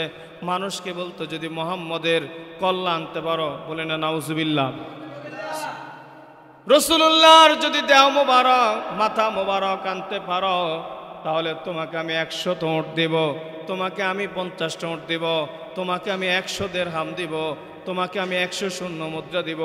মানুষ যারাই যাইতো আমার নবীজির দরবারে, তারাই গিয়া কিন্তু অস্ত্র হাতের থেকে ফেলে, তারাই কিন্তু আমার নবীজির চেহারা মোবারক দেখে অন্তরটা নরম হয়ে যেত, আর সঙ্গে সঙ্গে মুসলমান হয়ে যেত, কোনো কাজে আসতো। আবার কেউ কেউ দেখা যায় সম্পদের লোভে, উটের লোভে আসতো, এসে আবার পদের থেকে ফিরে চলে যেত। এই জন্য আমার আল্লাহ বলছেন, সে যত মানুষের তো কোনো উপকার করে না, বরঞ্চ আমার রাসূলুল্লাহ আপনাকে ক্ষতি করার জন্য অনেক চেষ্টা করেছিল, অনেক সম্পদ ব্যয় করেছিল, তার সম্পদ দিয়া কোনো ভালো কাজে আসে না। এবং আপনাকে তো ইয়া রাসূলুল্লাহ আমি আপনার সঙ্গে আছি, আপনাকে তো সে কখনো কিছুই করতে পারবে না, এখন তো সে ধ্বংস হয়ে গেছে, আর কিছু করার নাই। ঠিক না? ওয়ামা কাসাব, এবং তার এই সম্পদ দিয়া তার নিজেরও কোনো উপকার নাই। কয় কেন উপকার নাই? জন্য কয় আবু তালেব তো ধ্বংস হয়ে সে মারা গেছে, সুতরাং তার যত সম্পদ আছে দুনিয়ার জমিনে পড়ে আছে, তার সম্পদ তো সে কবরে নিয়ে যাইতে পারে না, কবরে নিয়ে তো যাইতে পারে না, ইমান নিয়েও সে কবরে যাইতে পারে না। সেই বেঈমান ছিল, বেঈমান হইয়া পুষতে পুষতে নষ্ট, গলে চামড়াগুলি পড়ে হাড্ডিগুলির ভিতরে আপনার পোকামাকড় ধরে ক্ষয় হয়ে তারপরে সে মৃত্যুবরণ করেছে। তার মাল দিয়া কোনো লাভ হয় না এবং দুনিয়ার জমিনে সব পড়ে আছে, তার নিজেও খাইতে পারে নাই। এখন আমাদের সমাজে অনেক আছে এরকম অবৈধভাবে সম্পদ অর্জন করেনি, বলে না? অবৈধভাবে সম্পদ অর্জন করে না, আবার হালালভাবে করে কিন্তু দান করে না। লাভ কি? গতকাল কেনা বললাম নুর ইসলাম বাবুল যমুনা গ্রুপের মালিকের কথা, লাভ হয় না, বাঁচাইতেও পারে নাই। বাদশাহ জুলকারনাইনের ঘটনাও বললাম, সেখানেও তিনিও ক্ষমতাশালী ছিলেন, কিছুই নিতে পারেন নাই। নুরুল ইসলাম বাবুল সাহেবের হাজার হাজার কোটি টাকার মালিক, কিছুই নিতে পারে নাই। এমনিভাবে আমাদের সমাজে আপনি দেখেন, সমাজের মধ্যে কত গরিব লোক আছে, কত ধনী লোক আছে, গরিবকে দান করে না। তারাও কিন্তু কবরের মধ্যে শুয়ে আছে, ঢাকায় বাড়ি গাড়ি, আমেরিকার মধ্যে বাড়ি, লন্ডনে বাড়ি, বিভিন্ন জায়গার মধ্যে বাড়ি, হাজীগঞ্জে বাড়ি, লাভ নাই, কোনো কিছু নিতে পারে। কিন্তু ওই বকিলটা কখনো আল্লাহর রাস্তায় দানও করে না, দানও করতে চায় না। হাজার হাজার শত শত কোটি টাকার মালিক, সমাজে গরিব আছে, বাড়ির মধ্যে গরিব আছে, নিজে ভালো ভালো খায়, কিন্তু বাড়ির মধ্যে কত গরিব অসহায় লোক আছে, একদিনও বলে না যে আরে আমার পাশের ঘরের গরিব লোকটা, আমার স্বাস্থ্য ভাই বা আমার বাতিজা, সে অসহায়, তাকে নিয়ে আমি কিছু ইফতার দিয়ে আসি, তাকে আমি 10 কেজি চাল দেই, তাকে কিছু খাবারের ব্যবস্থা করি, আমি কিছু সেমাই চিনি কিনে দেই, কিছু ছোলা বুট মুড়ি কিনে দেয়, কিন্তু দেয় না, খবর নেয় না। কিন্তু আমার নবীজি 1450 বছর আগে বলছে, তোমার পাশের ঘরের ওই ব্যক্তিটা ইমানদার নয়, যে ব্যক্তিটা নিজে পেট ভরে ভাত খাইলো কিন্তু তার প্রতিবেশীটা অসহায়, সেই প্রতিবেশীটা ঠিকমতো খাইতে পারে নাই, কিন্তু সে নিজে পেট ভরে ভাত খায়, ওই ব্যক্তিরা ক্ষুধার্ত। তোমার নিজের সম্পদ আছে, সম্পদ থাকার পরেও তুমি নিজে ভালো করে খাও, ভালো করে চলো, কিন্তু তোমার পাশের গরিবটা না খেয়ে আছে। আমার নবীজি কয়, তুমি মসজিদে গিয়া যত সেজদা করো, যত তসবিহ গণো, আর যত রোজা রাখো, যত মক্কায় গিয়ে হজ করো, যত এতেকাফ করো হারাম শরীফের মধ্যে গিয়া, নবীজির দরবারও যা পড়ে থাকো, তোমার এই আমল কোনো কাজে আসবে না। আমার নবীজি কয়, তুমি ইমানদার না। তোমার পাশে একজন অসহায়, সে না খেয়ে থাকবে, আর তুমি ভালো ভালো বাজার করে খাবে, তুমি তার খোঁজখবর নিবা না। তোমার প্রতিবেশী সে অসহায়, আমার নবীজি বলছেন তুমি হচ্ছ ইমানদার না, তুমি বেঈমান, তুমি পরিপূর্ণ ইমানদার না, তোমার আমল কোনো কাজে আসবে। প্রতিবেশী কারা? আমার নবীজি প্রতিবেশীর কথা বলেছেন, যারা তার ওই লোকটার ঘর থেকে আশেপাশে 40টা ঘর কমপক্ষে, কতটা? 40টা ঘর বা 40টার তো আরেকটু বেশি অথবা আরেকটু কম বেশ মিলায়া একটা লোকের আশেপাশে যে ঘরগুলা থাকে তাদেরকে বলা হয় প্রতিবেশী। কি বলা হয়? প্রতিবেশী। আবার মাযহাবের ইমাম আবু হানিফা উনি বলছেন ওই বাড়ির লোকেরাই শুধু প্রতিবেশী। আবার ইমাম শাফি বলেছেন বাড়ির আশেপাশে আরো 2-3টা বাড়ি মিলাইয়া প্রতিবেশী। কথা বুঝছেন নি? বুঝতে পারছেন? ইমাম আবু হানিফা বলতেছেন বাড়ির লোকেরাই কি প্রতিবেশী। আবার ইমাম শাফি বলতেছেন, শাফি মাযহাবের, যে প্রতিবেশী হচ্ছে তার বাড়ির আশেপাশে আরো 2-3টা বাড়ি মিলিয়ে প্রতিবেশী। আমার নবীজি বলছেন 40-45 ঘরের মধ্যে যারা এরিয়াতে আছে ওই ঘুরে ফিরে একই কথা। ছোট ছোট বাড়ি 2-3টা অথবা 40-45 ঘর অথবা এক বাড়ির মধ্যে তো 40-45টা থাকেই। ঘুরে ফিরে কি এক প্রতিবেশী যারা না খেয়ে থাকবে, কিন্তু আপনি সম্পদওয়ালা, আপনি যদি তাদেরকে না খাওয়ান তাহলে আপনি ইমানদার। আমার নবীজি এটাও বলে দিয়েছেন, শোনো শোনো, যদি তোমার তৌফিক নাই কিন্তু তুমি যদি 1 কেজি গরুর গোশত আনো, কিন্তু তুমি তোমার প্রতিবেশী দেওয়ার মতো তোমার তৌফিক নাই, তোমার ফ্যামিলির মধ্যেই এক কেজি গোশত হয়ে যাবে, এর বেশি তুমি কাউকে দিতে পারবা না। আমার নবীজি বলছে, ও আমার উম্মত শোনো, এই যাও যাও,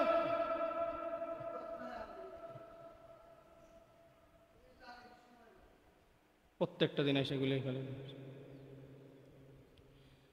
আমার নবীজি বলছে, তুমি যদি গোশত রান্না করো, কারণ গোশতের গ্রানটা একটু দূরে যাবে, যদি তুমি একটু ভালো তরকারি রান্না করো, তুমি তরকারির গ্রানটা একটু আশেপাশে কয়েকটা ঘরের মধ্যে যাবে, অথবা তুমি যদি মাছ রান্না করো, মাছের গ্রান যাবে। তুমি তোমার তৌফিক নাই সবাইকে দেওয়ার মতো। আমার নবীজি বলছে, উম্মত তাহলে তুমি তা একটু ঝোল বাড়িয়ে দাও। কি বাড়িয়ে দাও? ঝোল বাড়িয়ে দাও। কেন? কয় তুমি তাদেরকে একটু তরকারি এবং ঝোলটা যেন দিতে পারো। কি দিতে পারো? একটু ঝোল বেশি ঝোলটা দিতে পারো। সুবহানাল্লাহ কন্যা। আমার নবীজি কত সুন্দর দয়ালু, উম্মতের জন্য, মানুষকে ধনী গরিবের মাঝে মিল বন্ধন রাখার জন্য কত সুন্দর কথা আমার নবীজি বলেছে। নবীজি বললেন, যদি তোমার তৌফিক না থাকে, তুমি নিজেও মোটামুটি গরিব, তুমি কোনো রকম মনে করেন আমাদের সমাজের মধ্যে এমন কিছু ফ্যামিলি আছে, তারা বছরে একবার গরুর গোশত খায়, শুধু কোরবানির সময় আছে না নাই? কারণ তারা কোরবানি দিতে পারে না, কোরবানির সময় বসে থাকে, যদি আমার প্রতিবেশী একটু গোশত দেয় তাহলে এটা খায়, আর ওই 2-4-5 কেজি গোশত যা পায় তাই তারা খায়। আবার কিছু মধ্যবিত্ত ফ্যামিলি আছে, তারা দেখা যায় কোরবানিও দিতে পারে নাই, আবার আল্লাহর হস্তে নিতেও পারে না। ওই লোকটা কি করে? অসহায়ের মতো তারা দেখা যায় বছরে প্রতি মাসে বা সপ্তাহে গোশত কেনার তৌফিক নাই, কিন্তু মাঝে মধ্যে সে যদি মনে চায় একটু কোনো রকম কষ্ট করে কি অল্প একটু গোশত আধা কেজি 1 কেজি কিনে এনে খেলো। বছরে অধিকাংশ ফ্যামিলি বছরে কোরবানি ছাড়া বছরে 2-1 বার গোশত কিনে, ঠিক না? আর যারা ধনী ফ্যামিলি, ওর তো বলে লাভ নেই, প্রতি সপ্তাহে কিনে, 2-3 দিন পরে কিনে, মাসে কিনে, কারো ফ্রিজ ভরা থাকে, ওদের অভাব নেই। কিন্তু যারা মিডিয়াম, কোনো রকম দেখা যায় মনে চাইলো আরে 1 কেজি গরু গোশত আন, তাদের কথা বলা হয়েছে। ওই ব্যক্তি তুমি ঝোল দাও, কারণ গ্রানটা গেলে তারা গ্রান পাবে, তারা গোশত খুঁজবে, এই জন্য তুমি সম্ভব হলে তাদেরকে একটু অন্তত ঝোল দাও, তারা ঝোল নিতে পারবে, ঝোল তুমি দিয়ে আসবা। যদি তুমি এটাও যদি তোমার দ্বারা সম্ভব না হয়, আমার নবীজি কয় তাহলে তুমি গোপনে গোপনে এমনভাবে রান্না করো যেন তোমার প্রতিবেশী না জানতে পারে, তাহলে তারা মনে কষ্ট পাবে। আল্লাহু আকবার। কারণ তুমিও গরিব, সেও গরিব, তুমি দিবা কোত্থেকে? কত সুন্দর আমার নবীজি বলেছেন। গরিবের বেলায় আমার নবীজি কত সুন্দর মহব্বত করার কথা বলা হয়েছে। বলেছেন আমার নবীজি রোজার দিনে আমার নবীজি বর্ণনা করেন, ওই যে ব্যক্তি অসুস্থ, ওই যে কোরআনের আয়াত নাজিল করলেন, মারিদান আও আলা সাফারিন, যে ব্যক্তি অসুস্থ, যে ব্যক্তি সফরে থাকে, তারা যেন রোজা রেখে দেয়। কিন্তু যারা অনেক অসুস্থ, খুব বেশি অসুস্থ, সুস্থ হওয়ার সম্ভাবনা নাই, আমার নবীজি বলছেন ফাফিদিয়াতুন, তুমি ফিদিয়া দান করো। কয় ফিদিয়া কি? কয় ফিদিয়া হচ্ছে তাকে খাওয়ানো। অথবা তোমার যদি রোজা ভাঙ্গা যায়, তোমার রোজা ভাঙ্গা গেলে তুমি কাফারা আদায় করবা 60টা। কয়টা?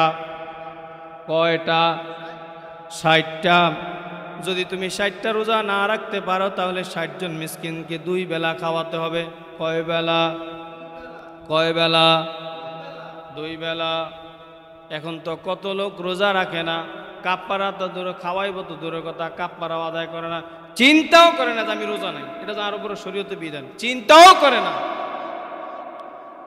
নবীজির একজন সাহাবী নবীজির কাছে আইসা বলল, ইয়া রাসূলুল্লাহ, ইয়া হাবিবাল্লাহ, ওগো দয়ার নবীজি, আমার মায়ার নবীজি, আমার ভুল ক্রমে আমার একটা রোজা ভেঙে গেছে, আমার কাপ্পা, এখন আমি কি করব? আমি বুঝতে পারি নাই। আমার নবীজি বললেন, তুমি কাপ্পারা দাও। কয় ইয়া রাসূলুল্লাহ, কেমনে কাপ্পারা দিব? কয় তুমি 60টা রোজা রাখবা। কয়টা? 60টা। এখন সাহাবী কয়, ইয়া রাসূলুল্লাহ, ইয়া হাবিবাল্লাহ, নবী গো আমি অসুস্থ, আমি কেমনে রাখবো? নবীজি বললেন, ও আমার সাহাবী শোনো, তুমি যদি অসুস্থ হও তাহলে তুমি 60 জন মিসকিনকে তুমি খাওয়ায় দিবা। সুবহানাল্লাহ বলেন না? কয় ইয়া রাসূলুল্লাহ, ইয়া হাবিবাল্লাহ, 60 জন মিসকিনকে আমি কেমনে খাওয়াবো? আমার সেই তৌফিক নাই। কয় তাহলে তুমি কিছু খেজুর তুমি গরিবের মাঝে বিলাইয়া দিবা। কি করবা? খেজুর দিতে পারবা তো? কয় ইয়া রাসূলুল্লাহ আমি পারবো। কয় কাকে দিব? কয় গরিবদেরকে দিবা। সাহাবী ডাক দিয়ে বলে, ইয়া রাসূলুল্লাহ, ইয়া হাবিবাল্লাহ, নবী গো এই আরবের জমিনে আমার চাইতে বড় গরিব আর কে হই নাই, আমি কাকে দান করব? সুবহানাল্লাহ কয় না? আমি কারে দিব? খেজুরটা কারে দিব? আমার নবীজি কয় যদি তোমার থেকে আর যদি গরিব কেউ না থাকে তাহলে তোমার কাপ্পারাটা তুমি নিজেই গরিব হিসেবে কাপ্পারা হিসেবে তুমি খেয়ে ফেলো, তাহলে তোমার কাপ্পারা আদায় হয়ে যাবে। ইয়া রাসূলুল্লাহ, ইয়া হাবিবাল্লাহ, ইয়া রাসূলুল্লাহ, ইয়া হাবিবাল্লাহ, ইয়া রাসূলুল্লাহ, ইয়া হাবিবাল্লাহ, ইয়া রাসূলুল্লাহ। মোহব্বতে একটু জবান করলে, ইয়া রাসূলুল্লাহ, ইয়া রাসূলুল্লাহ, ইয়া হাবিবাল্লাহ। তুমি জীবন তুমি মরণ, আধার গরে তুমি আপন, তুমি জীবন তুমি মরণ, আধার গরে তুমি আপন, তুমি মোদের পাড়ের তরি, তুমি মোদের পাড়ের তরি, তুমি তরানেওয়ালা ইয়া রাসূলুল্লাহ। মোহব্বতে ইয়া রাসূলুল্লাহ, ইয়া রাসূলুল্লাহ, ইয়া হাবিবাল্লাহ, ইয়া রাসূলুল্লাহ, ইয়া হাবিবাল্লাহ। তুমি মোদের আশার আলো, তাই তো তোমায় বাসি ভালো, তুমি মোদের আশার আলো, তাই তো তোমায় বাসি ভালো।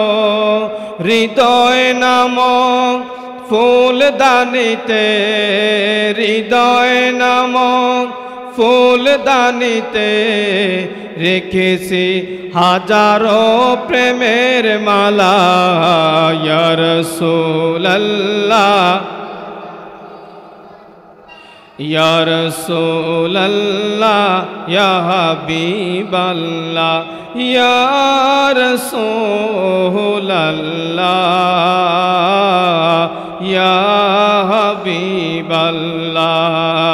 তুমি জীবন তুমি মরণ, আধার গরে তুমি আপন, তুমি জীবন তুমি আপন, আধার গরে তুমি আপন, তুমি মোদের নদীর তরি, তুমি মোদের পাড়ের তরি, তুমি নিদানের তরানেওয়ালা ইয়া রাসূল, ইয়া রাসূলুল্লাহ, ইয়া হাবিবাল্লাহ, ইয়া রাসূলুল্লাহ, ইয়া হাবিবাল্লাহ। মারহাবা বলেন না? নবীজি আমাদের জীবন, নবীজি আমাদের মরণ, কবরের মধ্যে নবীজি আমাদের জন্য অন্ধকারের আলো হবে, হাসরের ময়দানে অন্ধকারে আলো হবে, ফুলসিরাতের জমিনে নবীজি আমাদের জন্য বন্ধু হবে, মাকামে মাহমুদের মধ্যে তিনি আমাদের জন্য সুপারিশ করবেন, ঠিক কিনা? এই জন্য ভালোবাসবো আমরা কাকে? দয়াল নবীজিকে আমরা ভালোবাসবো, ঠিক কিনা? তো গরিবের বিষয়টা, গরিবকে বলছে তুমি গরিব, তাহলে তুমি তোমারটা খেয়ে পেলো। এই জন্য যারা মনে করেন প্রতিবেশী আছেন, আপনি কাউকে দেওয়ার তৌফিক দেয়, আপনি গোপনে গোপনে খান, কারণ আপনার প্রতিবেশী সেও গরিব, আপনিও গরিব, আপনি না পারতেছেন দিতে, না পারতেছেন খাইতে, এই জন্য গোপনে খান যেন সে মনে কষ্ট না পায়, ঠিক না? তাহলে রসুল পাকের আদর্শ হচ্ছে এই জন্য লাকাদ কানা লাকুম ফি রাসূলিল্লাহি উসওয়াতুন হাসানাহ। আল্লাহ বলছেন ইয়া রাসূলুল্লাহ, আপনার মধ্যে হচ্ছে উম্মতের জন্য সবচাইতে উত্তম বড় আদর্শ, শুধু উম্মতের জন্য না, পৃথিবীর সমস্ত মানুষের জন্য আপনার জীবনটা অনুকরণীয়, বলেন না সুবহানাল্লাহ। তাহলে আবু জাহেলের সম্পদ ছিল, সম্পদ কাজে লাগে না এবং সম্পদ সে নিতেও পারে না। সায়াসলাম নারং যাতা লাহাব, সায়াসলা নারং যাতা লাহাব।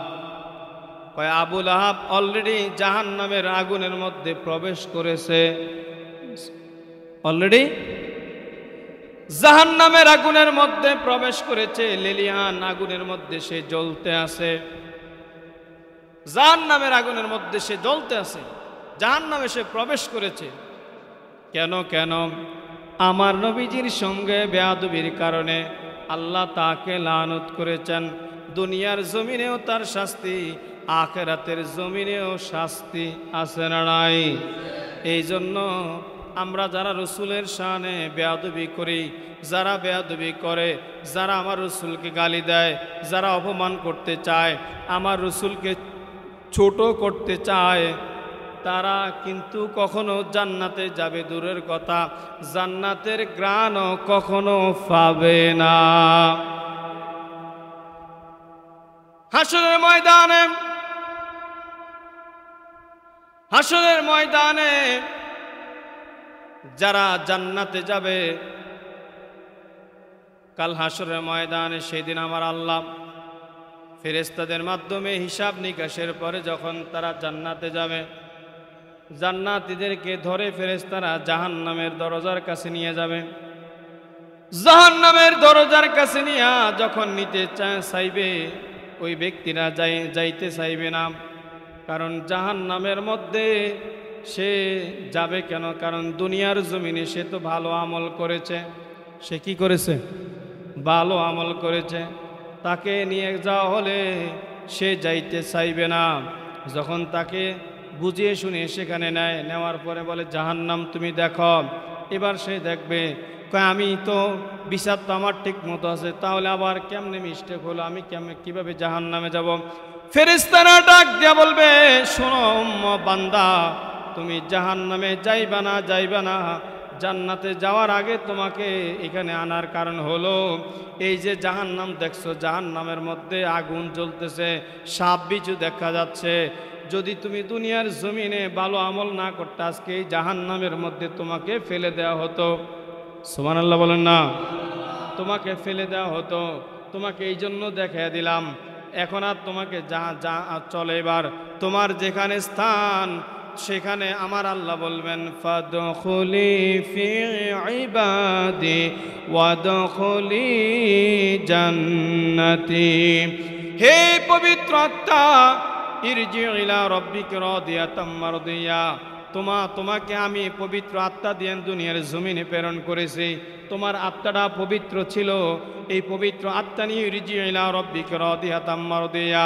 যখন ভালো উম্মতরা, ভালো বান্দারা যখন মৃত্যুবরণ করবে, তখন আল্লাহ বলবেন ইরজি ইলা রাব্বিকা রাদিয়াতাম মারদিয়া, ও আমার বান্দারা, পবিত্র আত্মা শোনো, ফাদখুল তুমি আমার কাছে চলে আসো, আমার কাছে চলে আসো। আমার কাছে চলে আসো। আল্লাহ ডাকতে থাকবেন, আল্লাহ ডাকতে থাকবেন। এই জন্য যে ব্যক্তি মারা যায় জান্নাতি ব্যক্তি বলবে, আমাকে কষ্ট দিও না, তাড়াতাড়ি গোসল দাও, আমাকে কষ্ট দিও না, তাড়াতাড়ি কাফন দাও, তাড়াতাড়ি আমাকে জানাজার নামাজ পড়াও, তাড়াতাড়ি আমাকে কবরে নিয়ে যাও, তাড়াতাড়ি আমাকে দাফন কাফনের ব্যবস্থা করো। কেন কেন কেন ব্যবস্থা করবে তাড়াতাড়ি? কয় আমার মৃত্যুটা সুন্দরভাবে হয়েছে, এখন আমি তোমাদের বাকি কাজগুলি করতে দেরি, আমি আল্লাহর জান্নাতে যাইতে দেরি করব না।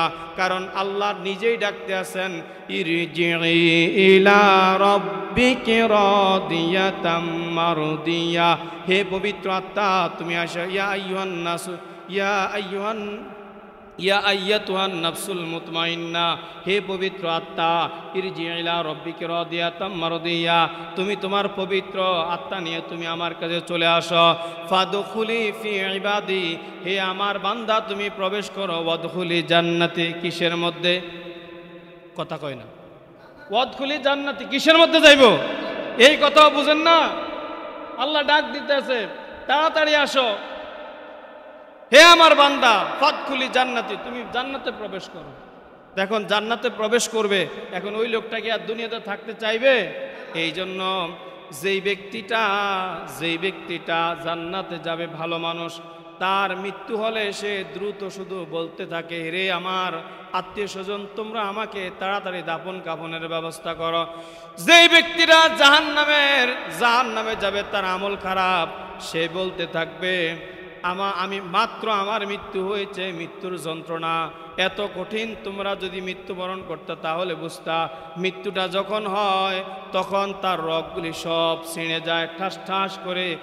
শরীরের মধ্যে যত কোটি কোটি রগ রয়েছে, সমস্ত রগগুলি সেদিন ঠাস ঠাস করে ছিঁড়ে যাবে। মানুষের শরীরে যত রগ আছে সব রগ ধরতে পারে ডাক্তার। মাথার মধ্যে রগ আছে, কিছু রগ ধরতে পারে, কিন্তু যখন সে রগ ছিঁড়ে যায় ব্রেন স্ট্রোক করার কারণে, তখন তাকে আইসিইউতে ঢুকায়। আইসিইউর পরে লাইফ সাপোর্টে নেয়। কই কেন? কয় মাথার ভিতরে এত পরিমাণ কোটি কোটি রগ আছে, যদি এত কোটি রগ এই সব ছিঁড়ে যায়, এগুলি যদি অপারেশন করতে করতে আমাদের 10-15 বছর লাগে যাবে, আমরা খুঁজে মিলামু কেমনে? এটাই আমাদের দ্বারা সম্ভব হয় না, আমরা অপারেশন করব কেমনে? এই জন্য কয় এটা লাইফ সাপোর্টে রাখি। লাইফ সাপোর্টে রাখলে যতক্ষণ বাঁচে, আল্লাহ যদি কোনোভাবে বাঁচায়, বাঁচলো, না বাঁচলে শেষ। হে মানুষেরা, মাত্র আমি মৃত্যুবরণ করেছি, আমার রগগুলি সব ঠাস ঠাস করে ছিঁড়ে গেছে, আমাকে এখন গোসল দিয়ে না, একটু দেরি করো, কারণ আমার শরীর সব ব্যথা হয়ে গেছে। যখন গোসল দেওয়া হবে, গোসল দেওয়ার পরে বলবে, এরে আমাকে তোমরা আস্তে আস্তে করে গোসল দাও, আমার এখনো ব্যথা যায় না। আবার যখন গোসল শেষ হয়ে যাবে, গোসল শেষ হওয়ার পরে আমাকে আর একটু দেরি করে কাপন পড়াও, কারণ আমার এখনো ব্যথা যায় না। কাপনের পরে যখন তাকে আবার যখন কবরের মধ্যে নেবে, সে কান্না অবস্থা বলবে, এরা আমারে কবরে নিও না, আমারে কবরে নিও না। কয় কেন কবরে নিও না? এই জন্য আমাকে কবরে নিও না, কবরে নিলে আমার আযাব শুরু হয়ে যাবে, আমার আযাব শুরু হয়ে যাবে। ঠিক না? এই যে লাশ যে দোয়ানের মধ্যে দেখবেন গরম পানির মধ্যে বড়ই পাতা দেয়। কি দেয়? বড়ই পাতা দেয়। বড়ই পাতা দেয় কেন জানেন? কয় মানুষের ব্যথা হইলে একটা ইনজেকশন আছে, টিএস একটা ইনজেকশন, এটা দিলে ব্যথা কমে। কয় মানুষ যখন মারা যায় তখন তার শরীর বিষাক্ত হয়ে যায়, তখন তো লাশকে কোনো ইনজেকশন দেওয়ার কি হয় না, প্রয়োজন হয় না। দিবে ইনজেকশন কেন? এখন আমরা গরম পানি দিয়ে, আমার নবীজি কেন বলছে গরম পানি দিয়া এই বড়ই পাতা দিয়ে গোসল করাইতে? এই জন্য বলছে, কয় গরম পানির মধ্যে বড়ই পাতাটা দিলে এটা একটা ব্যথানাশক ওষুধ হচ্ছে আপনার বড়ই পাতা। কি পাতা? বড়ই পাতা। এই জন্য বড়ই পাতা আমরা গরম পানির মধ্যে দিই, যার কারণে এই বড়ই পাতাটা দিয়া গরম পানিটা এটা একটা ওষুধ হয়ে যায়। ওই ওষুধটায় গরম পানিটা মানুষের শরীরে দিয়ে যখন আস্তে আস্তে কুসুম পানি দিয়ে ধোয়ায়, তখন তার শরীরের ব্যথাটা আস্তে আস্তে করে কি হয়ে যায়, কমে যায়, ব্যথাটা চলে যায়। কিন্তু জান্নাতি ব্যক্তিরা বলবে তাড়াতাড়ি নাও, জাহান্নামীরা বলবে জাহান্নামীরা বলবে তাড়াতাড়ি কবরে নাও, ইয়া দেরি করো দেরি করো। এজন্য হাদিসে আছে, হাদিসে আমার নবীজি বলছেন, কয় তোমরা মানুষ মারা গেলে কি করবা জানো? যত দ্রুত সম্ভব দাফন কাফনের ব্যবস্থা করো, যত দ্রুত সম্ভব দাফন কাফনের ব্যবস্থা করো, যত দ্রুত সম্ভব দাফন কাফনের ব্যবস্থা করবা। এটা বলা হয়েছে ওই ক্ষেত্রে আগেরকার সময় যখন সাহাবায়ে কেরাম মারা যেত, তখন আমার নবীজি তাদেরকে দ্রুতই দিয়ে দিতেন। আর কিছু জায়গায় আছে অনেকে জানতো না, তারা একটু দেরি করতো, 1 দিন 2 দিন 3 দিন দেরি করতো। এই জন্য বলছে তোমরা এতদিন দেরি করিও না, 2 দিন 3 দিন কি করো না, দেরি করিও না। এই হাদিসটারে আমাদের সমাজে কিছু লোক ওয়াজ করে, কয় নবীজি কইছে লাশ মরলে তাড়াতাড়ি কবরের মধ্যে দিত, কয় না? কিন্তু ওই ক্ষেত্রে ওই যে প্রেক্ষাপট, তারা অনেক দেরি করে রাখতো, তো জানাজা দিত, দূর দূরান্ত থেকে সাহাবায়ে কেরাম মুসলমানদেরকে খবর দিতেন, তারা আসতো। এজন্য আমার নবীজি বলছেন যে জানাজার নামাজ হচ্ছে ফরজে কিফায়া, সমাজের কিছু লোক জানাজা দিয়ে দিলে দাফন কাফন করলে হক আদায় হয়ে যাবে, দূরের মানুষ আসলে আসবে, না আসলে নাই। কিন্তু সাহাবীরা তো দূরের সবাইকে খবর দিত যে মানুষ মারা গেছে, আসবে, দোয়া করবে, শরীক হবে, সওয়াব হবে। কিন্তু ওটা করতে যায় তো দেরি হয়ে যাচ্ছে, যার কারণে নবীজি বলছেন তোমরা তাড়াতাড়ি করে দাও, সমাজের মানুষ যারা আছে তারা দিয়ে দিলে আদায় হয়ে যাবে। এই জন্য জানাজার নামাজ কি ফরজে কিফায়া, ফরজে আইন করা হয় না। তাইলে একবার ফরজে আইন যদি হইতো, তাইলে মনে করেন একটা এরিয়ার সব মানুষের জন্য এটা ফরজে আইন নামাজের মতো হয়ে যেত। নবীজি বলছে না, সমাজের কিছু লোক তারা তার প্রতিবেশী যারা আছে, আত্মীয় স্বজন, তারা জানাজার নামাজ দিয়ে দিবে। কিভাবে দিবেন? কয় যারা গুনাহগার বান্দা আছে, কয় যখন আমার নবীজি বলছেন ইদা সাল্লাইতুম আলাল জানাজাতে ফাকলিসু লাহুদ দোয়া, ফাকলিসু লাহুদ দোয়া। এই হাদিস কানা রাওয়াহু আবু দাউদ, সিয়াসিত্তার আবু দাউদ কিতাবের মধ্যে হাদিস কানা আছে। আমার নবীজি বলছেন ইদা সাল্লাইতুম আলাল মাইয়িতে ফাকলিসু লাহুদ দোয়া। ইজা সাল্লাইতুম, যখন তোমরা জানাজার নামাজ আদায় করবা, যখন তোমরা জানাজার নামাজ, কথা বুঝেন, মনোযোগ দেন, কেউ ঘুমায়েন না। যখন তোমরা জানাজার নামাজ আদায় করবা, ইদা সাল্লাইতুম আলাল মাইয়িতে, লাশের উপর, লাশের যখন জানাজার নামাজ আদায় করবা, ফাকলিসু, যখন তোমাদের জানাজার নামাজ হয়ে যাবে, ফাকলিসু, খাস করে লাহুদ দোয়া, তারপরে তোমরা তার জন্য একটু দোয়া করে দাও। সুবহানাল্লাহ বলেন না?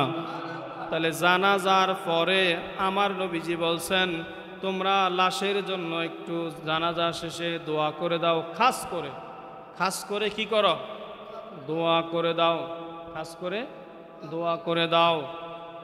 এখন অনেকেই দোয়া দূরের কথা, লাশ নিয়ে টানাটানি করে, আছে না নাই? জানাজার নামাজের পরে দোয়া করা বেদাত, দোয়া করা যাবে না, এই যে ফিতনাগুলি লাগায়।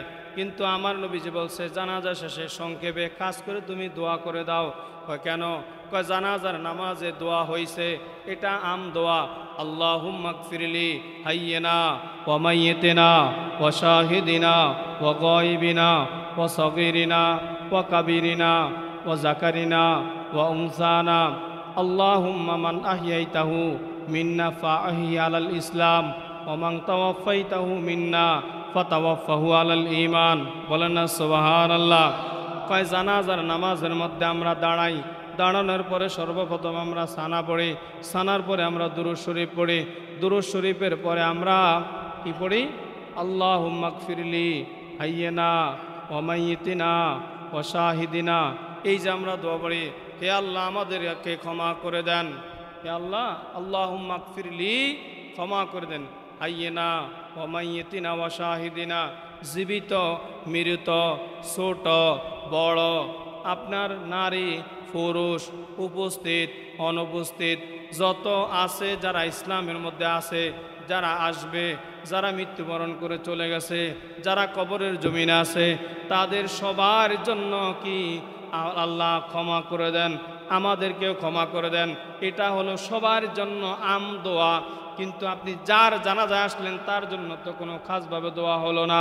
তোমাদের কেউ মারা যাবে, তখন ইজা সাল্লাইতুম আলাল মাইয়িতে ফাকলিসু লাহুদ দোয়া, তখন তোমরা তার জানাজার নামাজ শেষে খাস দিলে খাস করে একটু তার জন্য দোয়া করে দাও, বলেন সুবহানাল্লাহ। মরার পরে আমাদের আছে একটা মাইয়িত, লাশে আর দোয়া ছাড়া আর কিছু চাইনি, কথা কেন কিছু চাইনি। আপনি কিছু দিতে পারবেননি, শুধু আপনার দোয়াটা যাবে। মরার পরে শুধু দোয়াটা যাবে। আমরা দোয়া করলে আমরা দোয়া সওয়াব রিসানি করি, সব সময় সওয়াব রিসানি করি, সওয়াবটাই তো শুধু যায়, আর তো কিছু যায় না, ঠিক কিনা? এই জন্য বাবারা আমার, কেউ যদি মারা যায় টানাটানি করবেন না, বেদাত ফতোয়া দিয়েন না। তার জন্য কোনো কিছু তার লাশ টানাটানি না করে, ফতোয়া না দিয়ে আপনি তার জন্য একটু দোয়া করে দেন, দোয়া করে তারপরে দাফন কাফনের ব্যবস্থা করে দেন। কারণ যেই ব্যক্তি গুনাহগার ব্যক্তির জন্য দোয়া ছাড়া আর কোনো কিছু তার কাজে লাগবে না। বাবারা আমার, পর্দার আড়ালের মা ও বোনা শুনে রাখেন, আমার আল্লাহ বলতেছেন, আবু লাহাব জাহান্নামের আগুনের মধ্যে চলে গেছে। যারা মারা যায় কষ্ট হয়ে মারা যায়, কষ্ট পেয়ে মারা যায়, রগগুলি ছেড়ে যায়। কিন্তু যারা জান্নাতে যাবে তারা কেমনে মারা যায়? আমার নবীজি বলছেন, একটা বাচ্চা মায়ের কোলে দুধ খাইতে খাইতে যেমনে মায়ের বুকের মধ্যে কলিজার মধ্যে ঘুমিয়ে যায়, টের পায় না। মা কিছুক্ষণ পরে আসতে তাকে উঠিয়ে তাকে ঘুমের মধ্যে রেখে এবার কাজকর্ম করে। আমার নবীজি বলতেছেন, তেমনি ভাবে যারা ইমানদার বান্দা, দুনিয়ার জমিনে যাদের ভালো আমল আছে, ওই ইমানদার বান্দারা মায়ের কোলে শিশু যেমন ঘুমিয়ে পড়ে কোনো টের পায় না, তেমনি ভাবে একজন ইমানদার বান্দা মৃত্যুর যন্ত্রণা অনেক কঠিন হওয়া সত্ত্বেও তারপরেও আমার নবীজি বললেন, ওইটা ইমানদার হওয়ার কারণে বাচ্চা যেমন মায়ের কোলে ঘুমায়, তেমনি ভাবে ওই ইমানদারটা মৃত্যুর স্বাদ গ্রহণ করে মায়ের কোলের মতো ঘুমিয়ে যাবে। ওই ব্যক্তিটাই বলবে, তাড়াতাড়ি খালি আমাকে নাও, তাড়াতাড়ি আমাকে নাও। কারণ আল্লাহ বলতেছে, তাড়াতাড়ি আসো, জান্নাতে তুমি প্রবেশ করো, জান্নাতে তুমি প্রবেশ করো, জান্নাতে প্রবেশ করো। যখন জান্নাত মানে হচ্ছে কবরটাকে বোঝানো হয়েছে, কারণ জান্নাত তো চূড়ান্তভাবে আল্লাহ দিবেন কখন? আল্লাহ জান্নাত দিবেন তখন যখন মিজান হবে, ফুলসিরাত হবে, তারপরে হাসর হবে, হাসর নাসর হবে, তারপরে না জান্নাত দিবে, ঠিক কিনা? এখন জান্নাত দিবে কি? আমার নবীজি হাদিসে পাকের মধ্যে ইরশাদ করতেছেন, হাদিসের মধ্যে আমার নবীজি বলতেছেন, উম্মতেরা শুনো, যখন কোনো মানুষ মারা যায়, মারা যাওয়ার পরে এবার তার কবরের মধ্যে মুনকার নাকির ফেরেশতা আসবে। মুনকার নাকির ফেরেশতা আইসা প্রশ্ন করবে, মান রব্বুকা, তোমার রবকে? সে যদি ইমানদার হয় তখন বলবে, রব্বি আল্লাহ, আমার রব হচ্ছে কে? আমার রবকে আল্লাহ। তারপরে বলবে, ওমা দিনুকা, তোমার ধর্ম কি, তোমার দিন কি? তখন ওই ব্যক্তিরা আরবিতে উত্তর দেবে, দিনিয়াল ইসলাম, আমার ধর্ম হচ্ছে ইসলাম। বলেন না সুবহানাল্লাহ। 3 নম্বরে কবরের সামনে আমার নবীজি হাজির হয়ে যাবেন, কবরের মধ্যে আমার নবীজি যাবেন। এবার আমার নবীজিকে সামনে রেখে বলবেন, ওমান হাজার রসুল, এই ব্যক্তিকে, এই ব্যক্তি সম্পর্কে তুমি জানো, এই ব্যক্তি সম্পর্কে তুমি চিনো। তখন ওই ব্যক্তি যদি ইমানদার হয় তিনি তখন বলবেন, হাজা নবিয়ুনা মুহাম্মাদুর রাসূলুল্লাহ সাল্লাল্লাহু আলাইহি ওয়াসাল্লাম। বলেন না সুবহানাল্লাহ। যখন 3টার উত্তর সে পারবে, তখন তার ডাইন পাশ থেকে ফেরেশতারা তাকে এইভাবে তার ডান পাশ থেকে আস্তে করে তার ডাইন পাশের যে কবরের ডাইন ওয়ালটা আছে তা পাশটা আস্তে করে খুলে দিবে। আর সে নজর দিয়া দেখবে তার জান্নাতটা দেখা যায়, জান্নাতের খুশবু আসতেছে। জান্নাতের খুশবুটা দেখতে দেখতে তার এমনভাবে ঘুমিয়ে পড়বে, কিয়ামতের আগ পর্যন্ত আর কখনো সে টের পাবে না। ওই যে জান্নাতের সঙ্গে তার কবরটা ডাইন পাশ খুলে দিয়ে সরাসরি এটাকে সংযুক্ত করে দিবে। এই জন্য কবরকে বলা হয় কিসের বাগান? জান্নাতের। কিয়ামত যখন হবে, কিয়ামতের সময় যখন আল্লাহ বলবেন ইদা জুলজিলাতিল আরদু জিলজালাহা, যখন ইসরাফিল সিংহার মধ্যে ফুৎকার দিবেন, তখন দুনিয়া জমিনটা কাঁপতে থাকবে। ওয়া আখরাজাতিল আরদু আসকালাহা, জমিন থেকে সব কিছু বের হয়ে আসবে। যত কিছু আছে, জিন জাতি, মানুষ জাতি, কবরে যত প্রাণী আছে সব সেদিন বের হয়ে আসবে। বের হওয়ার সময় যখন ওই কবরে যে ব্যক্তিরা কবরের মধ্যে দুলহার মতো ঘুমিয়েছিল, ওই ব্যক্তিরা যখন ফেরেশতারা জাগাইবে তখন বলবে আমাকে কে জাগাইলো? মাত্র আমি ঘুমাইলাম। কিন্তু সে কত কোটি কোটি কোটি বছর আগে ঘুমিয়ে গেছে এই কবরের মধ্যে। সে বলতেছে মাত্র আমি ঘুমাইলাম, আমাকে আবার কে জাগাইলো? তখন ফেরেশতারা বলবে কত মাত্র ঘুমাইছো না, 1 বছর না, 2 বছর না, কোটি কোটি বছর তুমি জান্নাতের বাগান বানিয়ে রেখেছিলাম তোমাকে, তুমি সেখানে ঘুমিয়ে আছো। আজকে তোমার এখানে হাসর হবে, হাসরের পরে আবার তোমাকে আসল জান্নাতের মধ্যে নেওয়া হবে। বলেন না সুবহানাল্লাহ। ওই ব্যক্তিরা তখন বলবে হ্যাঁ তা তো ঠিক, তাহলে তো আমি দ্রুত উঠে যাই। সে ঘুম থেকে উঠে এবার হাসরের ময়দানে চলে যাবে, কারণ সে তো জান্নাতে। কবরের প্রথম পরীক্ষায় সে পাশ হয়ে গেছে। প্রথম পরীক্ষায় যখন পাশ হয়ে গেল, দ্বিতীয় পরীক্ষায় আর তিনি আটকাবেন না। বলেন না সুবহানাল্লাহ। যে ব্যক্তি জাহান্নামে যাবে, যে ব্যক্তি কবরের জমিনে 3টা প্রশ্ন করবে, মান রব্বুকা, তোমার রবকে? তিনি বলবেন আমি জানি না। অমা দিনুকা, তোমার ধর্ম কি? তিনি বলবেন জানি না।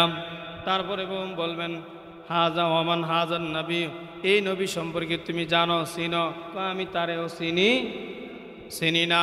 তখন ফেরেশতারা তার বাম পাশটা খুলে দিবে।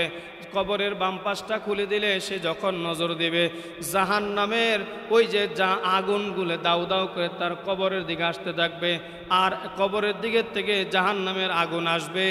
আবার সাপ বিচ্ছু যা যা আছে সব কিছু তার কবরের মধ্যে প্রবেশ করবে, আর তাকে কিয়ামত পর্যন্ত কবরের মধ্যে আযাব দিতে থাকবে। এই জন্য আমরা ভালো আমল করতে রাজি আছেনি। এই জন্য আমার আল্লাহ ওই সময় বলছেন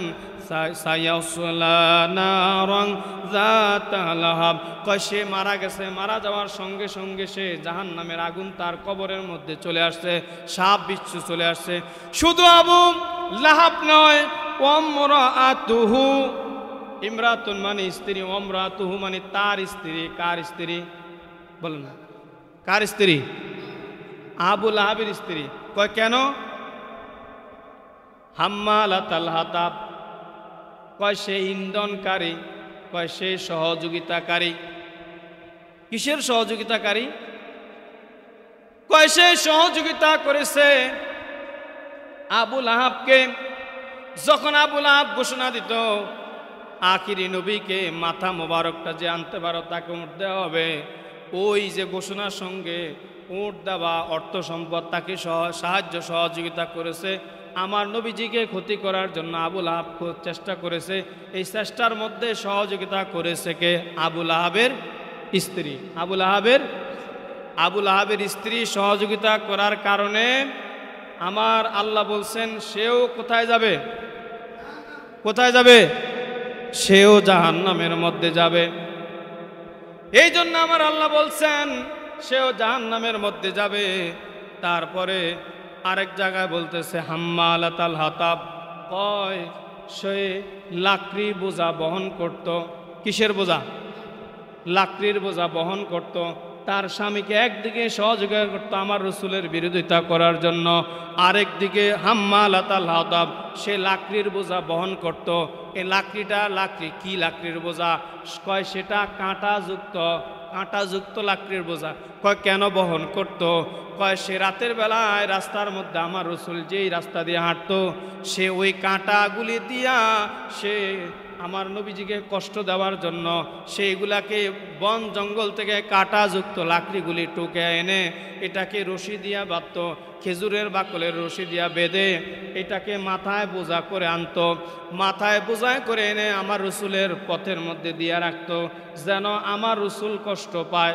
নাউজুবিল্লাহ বলেন না, আমার রসুল যেন কষ্ট পায় এই জন্য তিনি লাকড়ি টুকে টুকে এনে কাঁটাযুক্ত লাকড়ি টুকে এনে আমার নবীজির পথের মধ্যে দিয়ে দিতেন, আমার নবীজি কষ্ট পেতেন।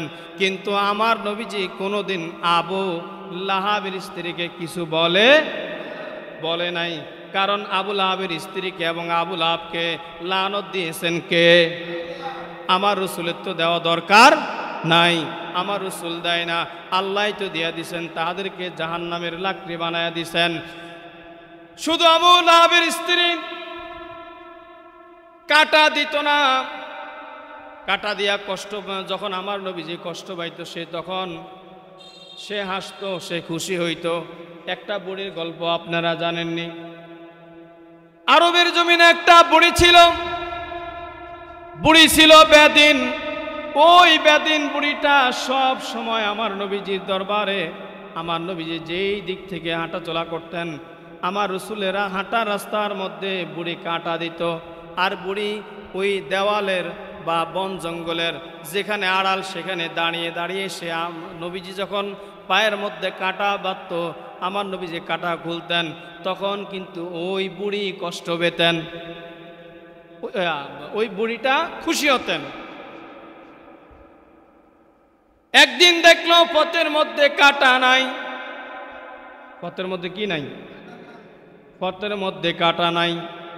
কাঁটা না থাকার কারণে আমার নবীজি দেখলেন কি আজকে পথের মধ্যে কাঁটা নাই। নবীজি চলে গেলেন। দ্বিতীয় দিন যখন রাস্তার মধ্যে হাঁটলেন, দেখলেন পথের মধ্যে কাঁটা নাই, কাঁটা পরিষ্কার, রাস্তা পরিষ্কার। তৃতীয় দিন যখন থেকে পথের মধ্যে কাঁটা নাই, এমনিভাবে কয়েকদিন যখন চলে গেল, এবার আমার নবীজি চিন্তা করলেন বুড়ি আজকে কয়েকদিন যাবত পথে কাঁটা দেয় নাই, নিশ্চয়ই এই বুড়িটা নিশ্চয়ই মারা গেছে বা অসুস্থ হয়েছে, তার কি হলো খোঁজ নেওয়ার জন্য আমার নবীজি এবার তার খোঁজ নিতে লাগলেন। খোঁজ নিতে নিতে তার বাড়ি থেকে উঠলেন, গিয়া দেখলেন বুড়িটা বিছানার মধ্যে, সে মৃত্যুশয্যায় পড়ে আছে, চরম অসুস্থ, মুমূর্ষু অবস্থায় পড়ে আছে। নবীজি যখন হাজির হয়ে গেল, যা বললেন বুড়িমা তুমি কেমন আছো? তখন বুড়ি চোখ মেলে আমার নবীজির দিকে তাকিয়ে তার চোখ আরো বড় হয়ে গেল। আমি কাকে কষ্ট দিলাম? আমার প্রতিবেশী কেউ তো আমাকে দূর থেকে দেখতে আসে না, কিন্তু যাকে আমি পথের মধ্যে কাটা দিয়েছি অথচ ওই লোকটা আমাকে দেখতে আসলো। যাকে মনে করতাম সে মনে হয় সঠিক নবী না, সে মনে হয় নিজে নবুয়তি দাবি করে না, মিথ্যা নবুয়তি। আমরা আল্লাহর সঠিক পয়গাম্বর মনে করতাম না, আমরা আমাদের বাপ দাদাকে সঠিক ধর্ম মনে করতাম, কিন্তু যাকে আমরা যার বিরোধিতা করেছি, যাকে কষ্ট দিয়েছি, আজকে সে আমার কাছে উপস্থিত হয়েছে আমার খোঁজ খবর নেওয়ার জন্য। তখন তিনি বললেন ইয়া রাসূলুল্লাহ, ইয়া হাবিবাল্লাহ, আমার ভুল হয়ে গেছে, আমি আপনাকে বুঝতে পারি নাই, আজকে প্রমাণ হয়ে গেছে আপনি সত্য নবী, আপনি আমাকে পড়ে দেন লা ইলাহা ইল্লাল্লাহ মুহাম্মাদুর সাল্লাল্লাহু আলাইহি সাল্লাম। বুড়ি মৃত্যুশয্যায় মুসলমান হয়ে গেলেন। নবীজি তার জন্য দোয়া করলেন। তারপরে সেই বুড়িটা মারা গেল। বলেন তো বুড়ি জান্নাতি না জাহান্নামী? বুড়ি কোথায় যাবে? জান্নাতের মধ্যে। কারণ দিন শেষে সবাই যখন আমার রসুলকে বুঝতে পারে তখন সবাই হকের পথে চলে আসে। এই জন্য আমার আল্লাহ বলছেন জাআল হক ওয়াজাহাকাল বাতিল ইন্নাল বাতিলা কানা জাউকা। আল্লাহ বললেন ইয়া রাসূলুল্লাহ, ইয়া হাবিবাল্লাহ, যখন আমার পক্ষ থেকে সত্য আসবে, বিজয় আসবে, তখন বাতিলগুলি পরাজিত হয়ে যাবে আর সত্যের জয় হবে। বলেন না সুবহানাল্লাহ। এই জন্য আরবের সমস্ত মানুষরা এক সময় ভুল বুঝতে পেরে আজকে আরবের জমিনে সব মুসলমান বিধর্মী আসেনি। বিধর্মী নাই। কিন্তু আবু লাহাবের বাড়ির টয়লেট, আবু জাহেলের বাড়িতে টয়লেট, উতবা সাহেবার বড় বড় কাফেরদের বাড়ির মধ্যে টয়লেট। কিন্তু আমার নবীজির রওজার পাশে দিয়া 24 ঘন্টা কোটি কোটি মুসলমান জিয়ারত করে কিনা, কাবা শরীফে তাওয়াফ করে কিনা। কিন্তু আবু জাহেলের বাড়ি থেকে সবাই প্রস্রাব পায়খানা করে। আমার নবীজি কইছে, আবু তোমরা যারা হজ করতে আসবা, আবু জাহেলের বাড়িতে, আবু লাহাবের বাড়িতে, উতবা সাহেবের বাড়িতে যে টয়লেট করা আছে সেখানে তুমি প্রস্রাব পায়খানা করবা। সেখানে প্রস্রাব পায়খানা করলে তোমাদের সওয়াব হবে। কি হবে? কি হবে? কি হবে? সওয়াব হবে। আগলে মুতলো সওয়াব। তাহলে ওই যে আবু লাহাবের স্ত্রী, সে কাঁটা দিত, কিন্তু সে কখনো ধর্মের মধ্যে আসে নাই। এখন আমার আল্লাহ সর্বশেষ বলতে আছে, সে লাকড়ির বোঝা বহন করছে, আমার নবীজিকে কষ্ট দিয়েছে, তার স্বামীকে তিনি ইন্ধন করেছে, তার স্বামীকে আমার রসুলকে হত্যা করার জন্য সহযোগিতার অংশীদার হয়েছে। এই জন্য বলছে সে নিজেও জাহান্নামে যাবে। জাহান্নামে যাওয়ার আগে তার স্বামী মারা গেছে পচে গলে নষ্ট হয়ে, কিন্তু তার স্ত্রী কেমনে মারা গেছে? আল্লাহ বলছেন, ফি জিদিহা হাবলুম মিন মাসাদ। বলেন না আল্লাহু আকবার। আমার আল্লাহ বলতেছেন, আবু লাহাবের স্ত্রী ফি জিদিহা হাবলুম মিন মাসাদ, কয় এমনভাবে সে ধ্বংস হয়েছে, এমনভাবে সে মৃত্যুবরণ করেছে। সে যখন আমার রসুলকে সর্বশেষ কষ্ট দেওয়ার জন্য, যেই দিন তিনি সর্বশেষ দিন যে বাগান থেকে কাঁটাযুক্ত লাকড়ি টোকায়া সে এটা খেজুরের বাকলের রশি দিয়া, খেজুরের বাকল, খেজুরের যে কি বলে এটাকে, খেজুরের পাতা আছে না, খেজুরের পাতা, খেজুরের পাতা, খেজুরের যে ডাল, এগুলি দিয়া সে শুকায়া এটাকে রশি বানায়া, তারপরে বাগান থেকে কাঁটাযুক্ত এগুলোকে বেঁধে মাথার মধ্যে সে বোঝা লইত। আইনা আইনা রসুল যে রাস্তা দিয়ে হাঁটতো ওই রাস্তার মধ্যে সে দিত। তো একদিন সে এই রশি দিয়া কাঁটা সব সংগ্রহ করে যখন সে ওই রসুলের পথের মধ্যে কাঁটা দিতে মাথা বোঝাই করে যাইতেছে, একদিন সে ক্লান্ত হইয়া সে কি করলো, সে কাইত হয়ে পড়ে গেল। আর তার যে কাঁটাযুক্ত যেই লাকড়িগুলি আছে, লাকড়িগুলি সব ছিঁড়ে এগুলি সব এদিক সেদিক পড়ে গেল। আর যে রশিটা আছে, রশিটা তার গলার মধ্যে প্যাঁচ খাইয়া গেল। সুবহানাল্লাহ বলেন না। রশিটা কি হয়ে গেল? ফি জিদিহা হাবলুম মিন মাসাদ, কয় সে সর্বশেষ গলার মধ্যে তার বানানো খেজুরের বাকলের রশি দিয়া প্যাঁচ খায়া মারা গেছে। সুবহানাল্লাহ কর না। জীবনভর আমার রসুলকে কষ্ট দেওয়ার জন্য সে লাকড়ি বোঝা বহন করেছে। আজকে সে তার ওই লাকড়ির বোঝা পড়ে সে ছিন্ন ভিন্ন হয়ে তার গলার মধ্যে এমনভাবে ফেঁসাইছে, এটা ফেঁসায় আচ্ছা তার গলার মধ্যে ফাঁস লেগে তার রশি দিয়া সে মৃত্যুবরণ করেছে। এই জন্য আমার আল্লাহ কয়, কিয়ামত পর্যন্ত আবু তালেব তোর তো ফুসায় আমি মারলাম, তোর 2 হাত তো আমি ধ্বংস করলাম, তোর বডিও আমি ধ্বংস করলাম, তোর স্ত্রী যেমনি ভাবে আমার রসুলকে কষ্ট দেওয়ার জন্য চাইছে, সেই কাঁটা তোর শরীরে, তোর স্ত্রীর শরীরের মধ্যে গিয়া সব ছিন্ন ভিন্ন কাঁটাগুলি তোর স্ত্রীর শরীরের মধ্যে বাঁধছে, তোর স্ত্রীর শরীরের রগে রগে ঢুকছে। সর্বশেষ তার রশিটা তোর স্ত্রীর গলায় পেঁচায় আমি মারছি। সুবহানাল্লাহ কয় না। তাহলে আল্লাহ রসুলের সঙ্গে ষড়যন্ত্র করে কেউ কোনোদিন টিকতে পারে না, ঠিক কিনা? ফি জিদিহা হাবলুম মিন মাসাদ। কখনো কি চিন্তা করছেন আবু লাহাবের স্ত্রীর কেমনে মৃত্যু হয়েছে? কেউ এতদিন জেনেছেন? এই জন্য যারা আমার রসুলকে কষ্ট দেয় তাদের মৃত্যু স্বাভাবিক হয় না, তাদের মৃত্যু হয় অনেক কষ্ট, অস্বাভাবিক মৃত্যু হয়। যারা গুস্তাকে রাসূল, মৃত্যুর সময় তাদের চেহারা শয়তানের মতো চেহারা হয়ে যায়। তার চেহারাটা নূরের মতো চেহারা হয় না, তার চেহারা শুয়োরের মতো হয়ে যায়। যারা ইমানদার নবীর প্রেমিক তারা যখন মারা যায়, তারা মারা গেলে তাদের চেহারা নূরান্বিত হয়ে যায় এবং তাদের চেহারার মধ্যে মুস্কি হাসি অবস্থায় থাকে। মুস্কি হাসি তাবাসসুম হাসি, তাবাসসুম মানে মুস্কি হাসি, মুস্কি হাসি অবস্থায় তারা থাকে। বলেন না সুবহানাল্লাহ। পাইলে নিরালায় গো নবী, পাইলে নিরালায়, পাইলে নিরালায় গো নবী, পাইলে নিরালায়। আরে দুই কদমে চুমো খাবো, দুই কদমে চুমো খাবো, চরণে দুলি মাখবো গায়ে।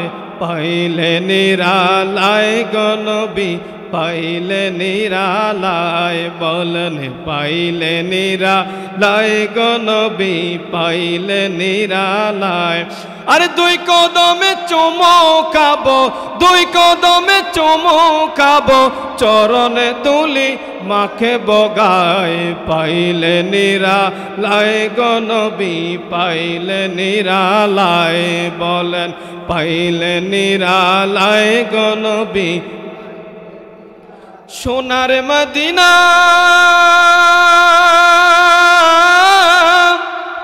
বহু দূরে, কিন্তু মদিনাওয়ালা আমার অন্তরে। ঠিক কিনা? সোনার মদিনা বহু দূরে, কিন্তু মদিনাওয়ালা আমার অন্তরে। আমার আল্লাহ বলছেন আন-নাবিয়্যু আওলা বিল মুমিনিনা মিন আনফুসিহিম, কয় আমার নবীজি মুমিনের তার জানের চাইতে আরো নিকটে। বলেন না সুবহানাল্লাহ। একজন মুমিনের জান তো তার নিজের ভিতরে থাকে না? আমার আল্লাহ বলছেন কয় তার জানের চাইতেও মুমিনের জানের চাইতেও আমার নবীজি ওই মুমিনের আরো কাছে থাকে। সোনার মদিনা বহু দূরে, কিন্তু মদিনাওয়ালা আমার অন্তরে, কিন্তু মদিনাওয়ালা আমার অন্তরে। আমার অন্তর জুড়ে মদিনায় আছে রে, মদিনা মদিনা বলে জিকির করে রে। সুবহানাল্লাহ বলেন না। মদিনা বলে জিকির করে। সোনার মদিনা বহু দূরে, কিন্তু মদিনাওয়ালা আমার অন্তরে, কিন্তু মদিনাওয়ালা আমার অন্তর জুড়ে মদিনায় আছে রে। আমার অন্তর জুড়ে মদিনায় আছে রে। ওই মদিনা কবে যাব মনে মানে না রে আল্লাহ। ওই মদিনা কবে যাব মনে মানে না রে। সোনার মদিনা বহু দূরে, কিন্তু মদিনাওয়ালা আমার। বলেন কিন্তু মদিনাওয়ালা আমার। যে গিয়েছে একেবার সোনার মদিনা, তার মনে আর কোনো দুঃখ রইল না। যে গিয়েছে একেবার সোনার মদিনা, তার মনে আর কোনো দুঃখ রইল না। আমার অন্তর গভীরে মদিনায় আছে রে। ওই মদিনা কবে যাব মনে মানে না রে। বলেন ওই মদিনা কবে যাব মনে মানে না রে।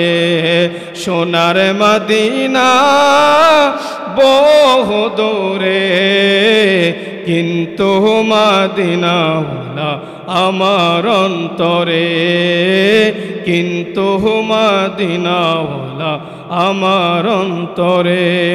রসুল তুমি শোনো গো আমার ফরিয়াদ, চুমু খেতে বাড়িয়ে দাও নূরানি হাত। বলেন রসুল তুমি শোনো গো আমার ফরিয়াদ, চুমু খেতে বাড়িয়ে দাও নূরানি হাত। আমি চুমু খাবো রওজা দেখিব, আমি চুমু খাবো রওজা দেখিব। প্রাণে বরিয়ায় আমি তোমায় সালাম করিব, প্রাণে বরিয়ায় আমি তোমায় সালাম জানাবো।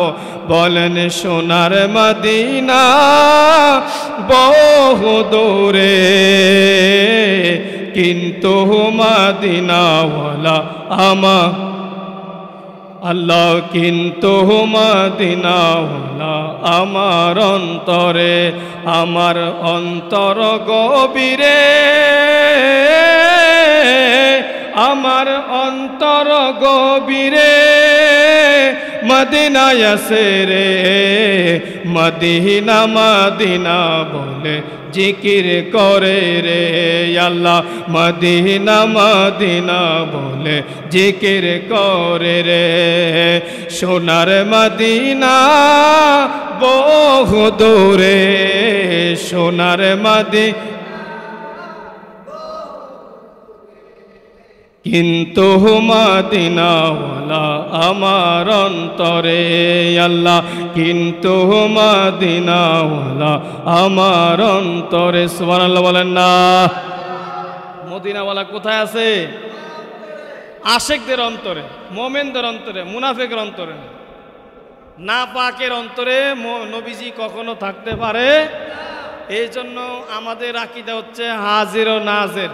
হাজির ও হাজির নাজির কি? নবীজি দূর থেকে দেখেন, নবীজি জানেন, সব কিছু দেখেন। হাজির নাজির, নবীজি আমাদের কলবের মধ্যে আছেন। কথাকার যারা বিশ্বাস করে না ওই সমস্ত মোমেনের কলবে এই ফোঁসা গন্ধ নষ্ট কলবের মধ্যে আমার নবীজিকে তোর কলবে যাওয়া দরকারও, তুই আরে দেখতিও না। খাজা গরিবে নামাজ হাত দিল, নবীজি হাত বাইর করে দিছে, হাতের মধ্যে চাপ বুকের মধ্যে দিয়া সব দিয়া দিচ্ছে সিনার মধ্যে আলেম। এই জন্য খাজা গরিবের নাম হয়েছে আতায়ে রসুল। কিন্তু আমরা যেই সমস্ত মুনাফেকরা রসুলের প্রেমিক হতে পারে না, তারা কিন্তু অর্জন রসুল তাদের কলবের মধ্যে যায় না। আমরা মোমেন, আমরা রসুলের প্রেমিক, আমাদের অন্তরের মধ্যে নবীর প্রেম আছে, নবীর ভালোবাসা আছে। এই জন্য রসুল আমাদের অন্তরের মধ্যে আছে না, ঠিক কিনা? এটা আমরা বিশ্বাস করি। আল্লাহ আমাদেরকে কবুল করুক বলে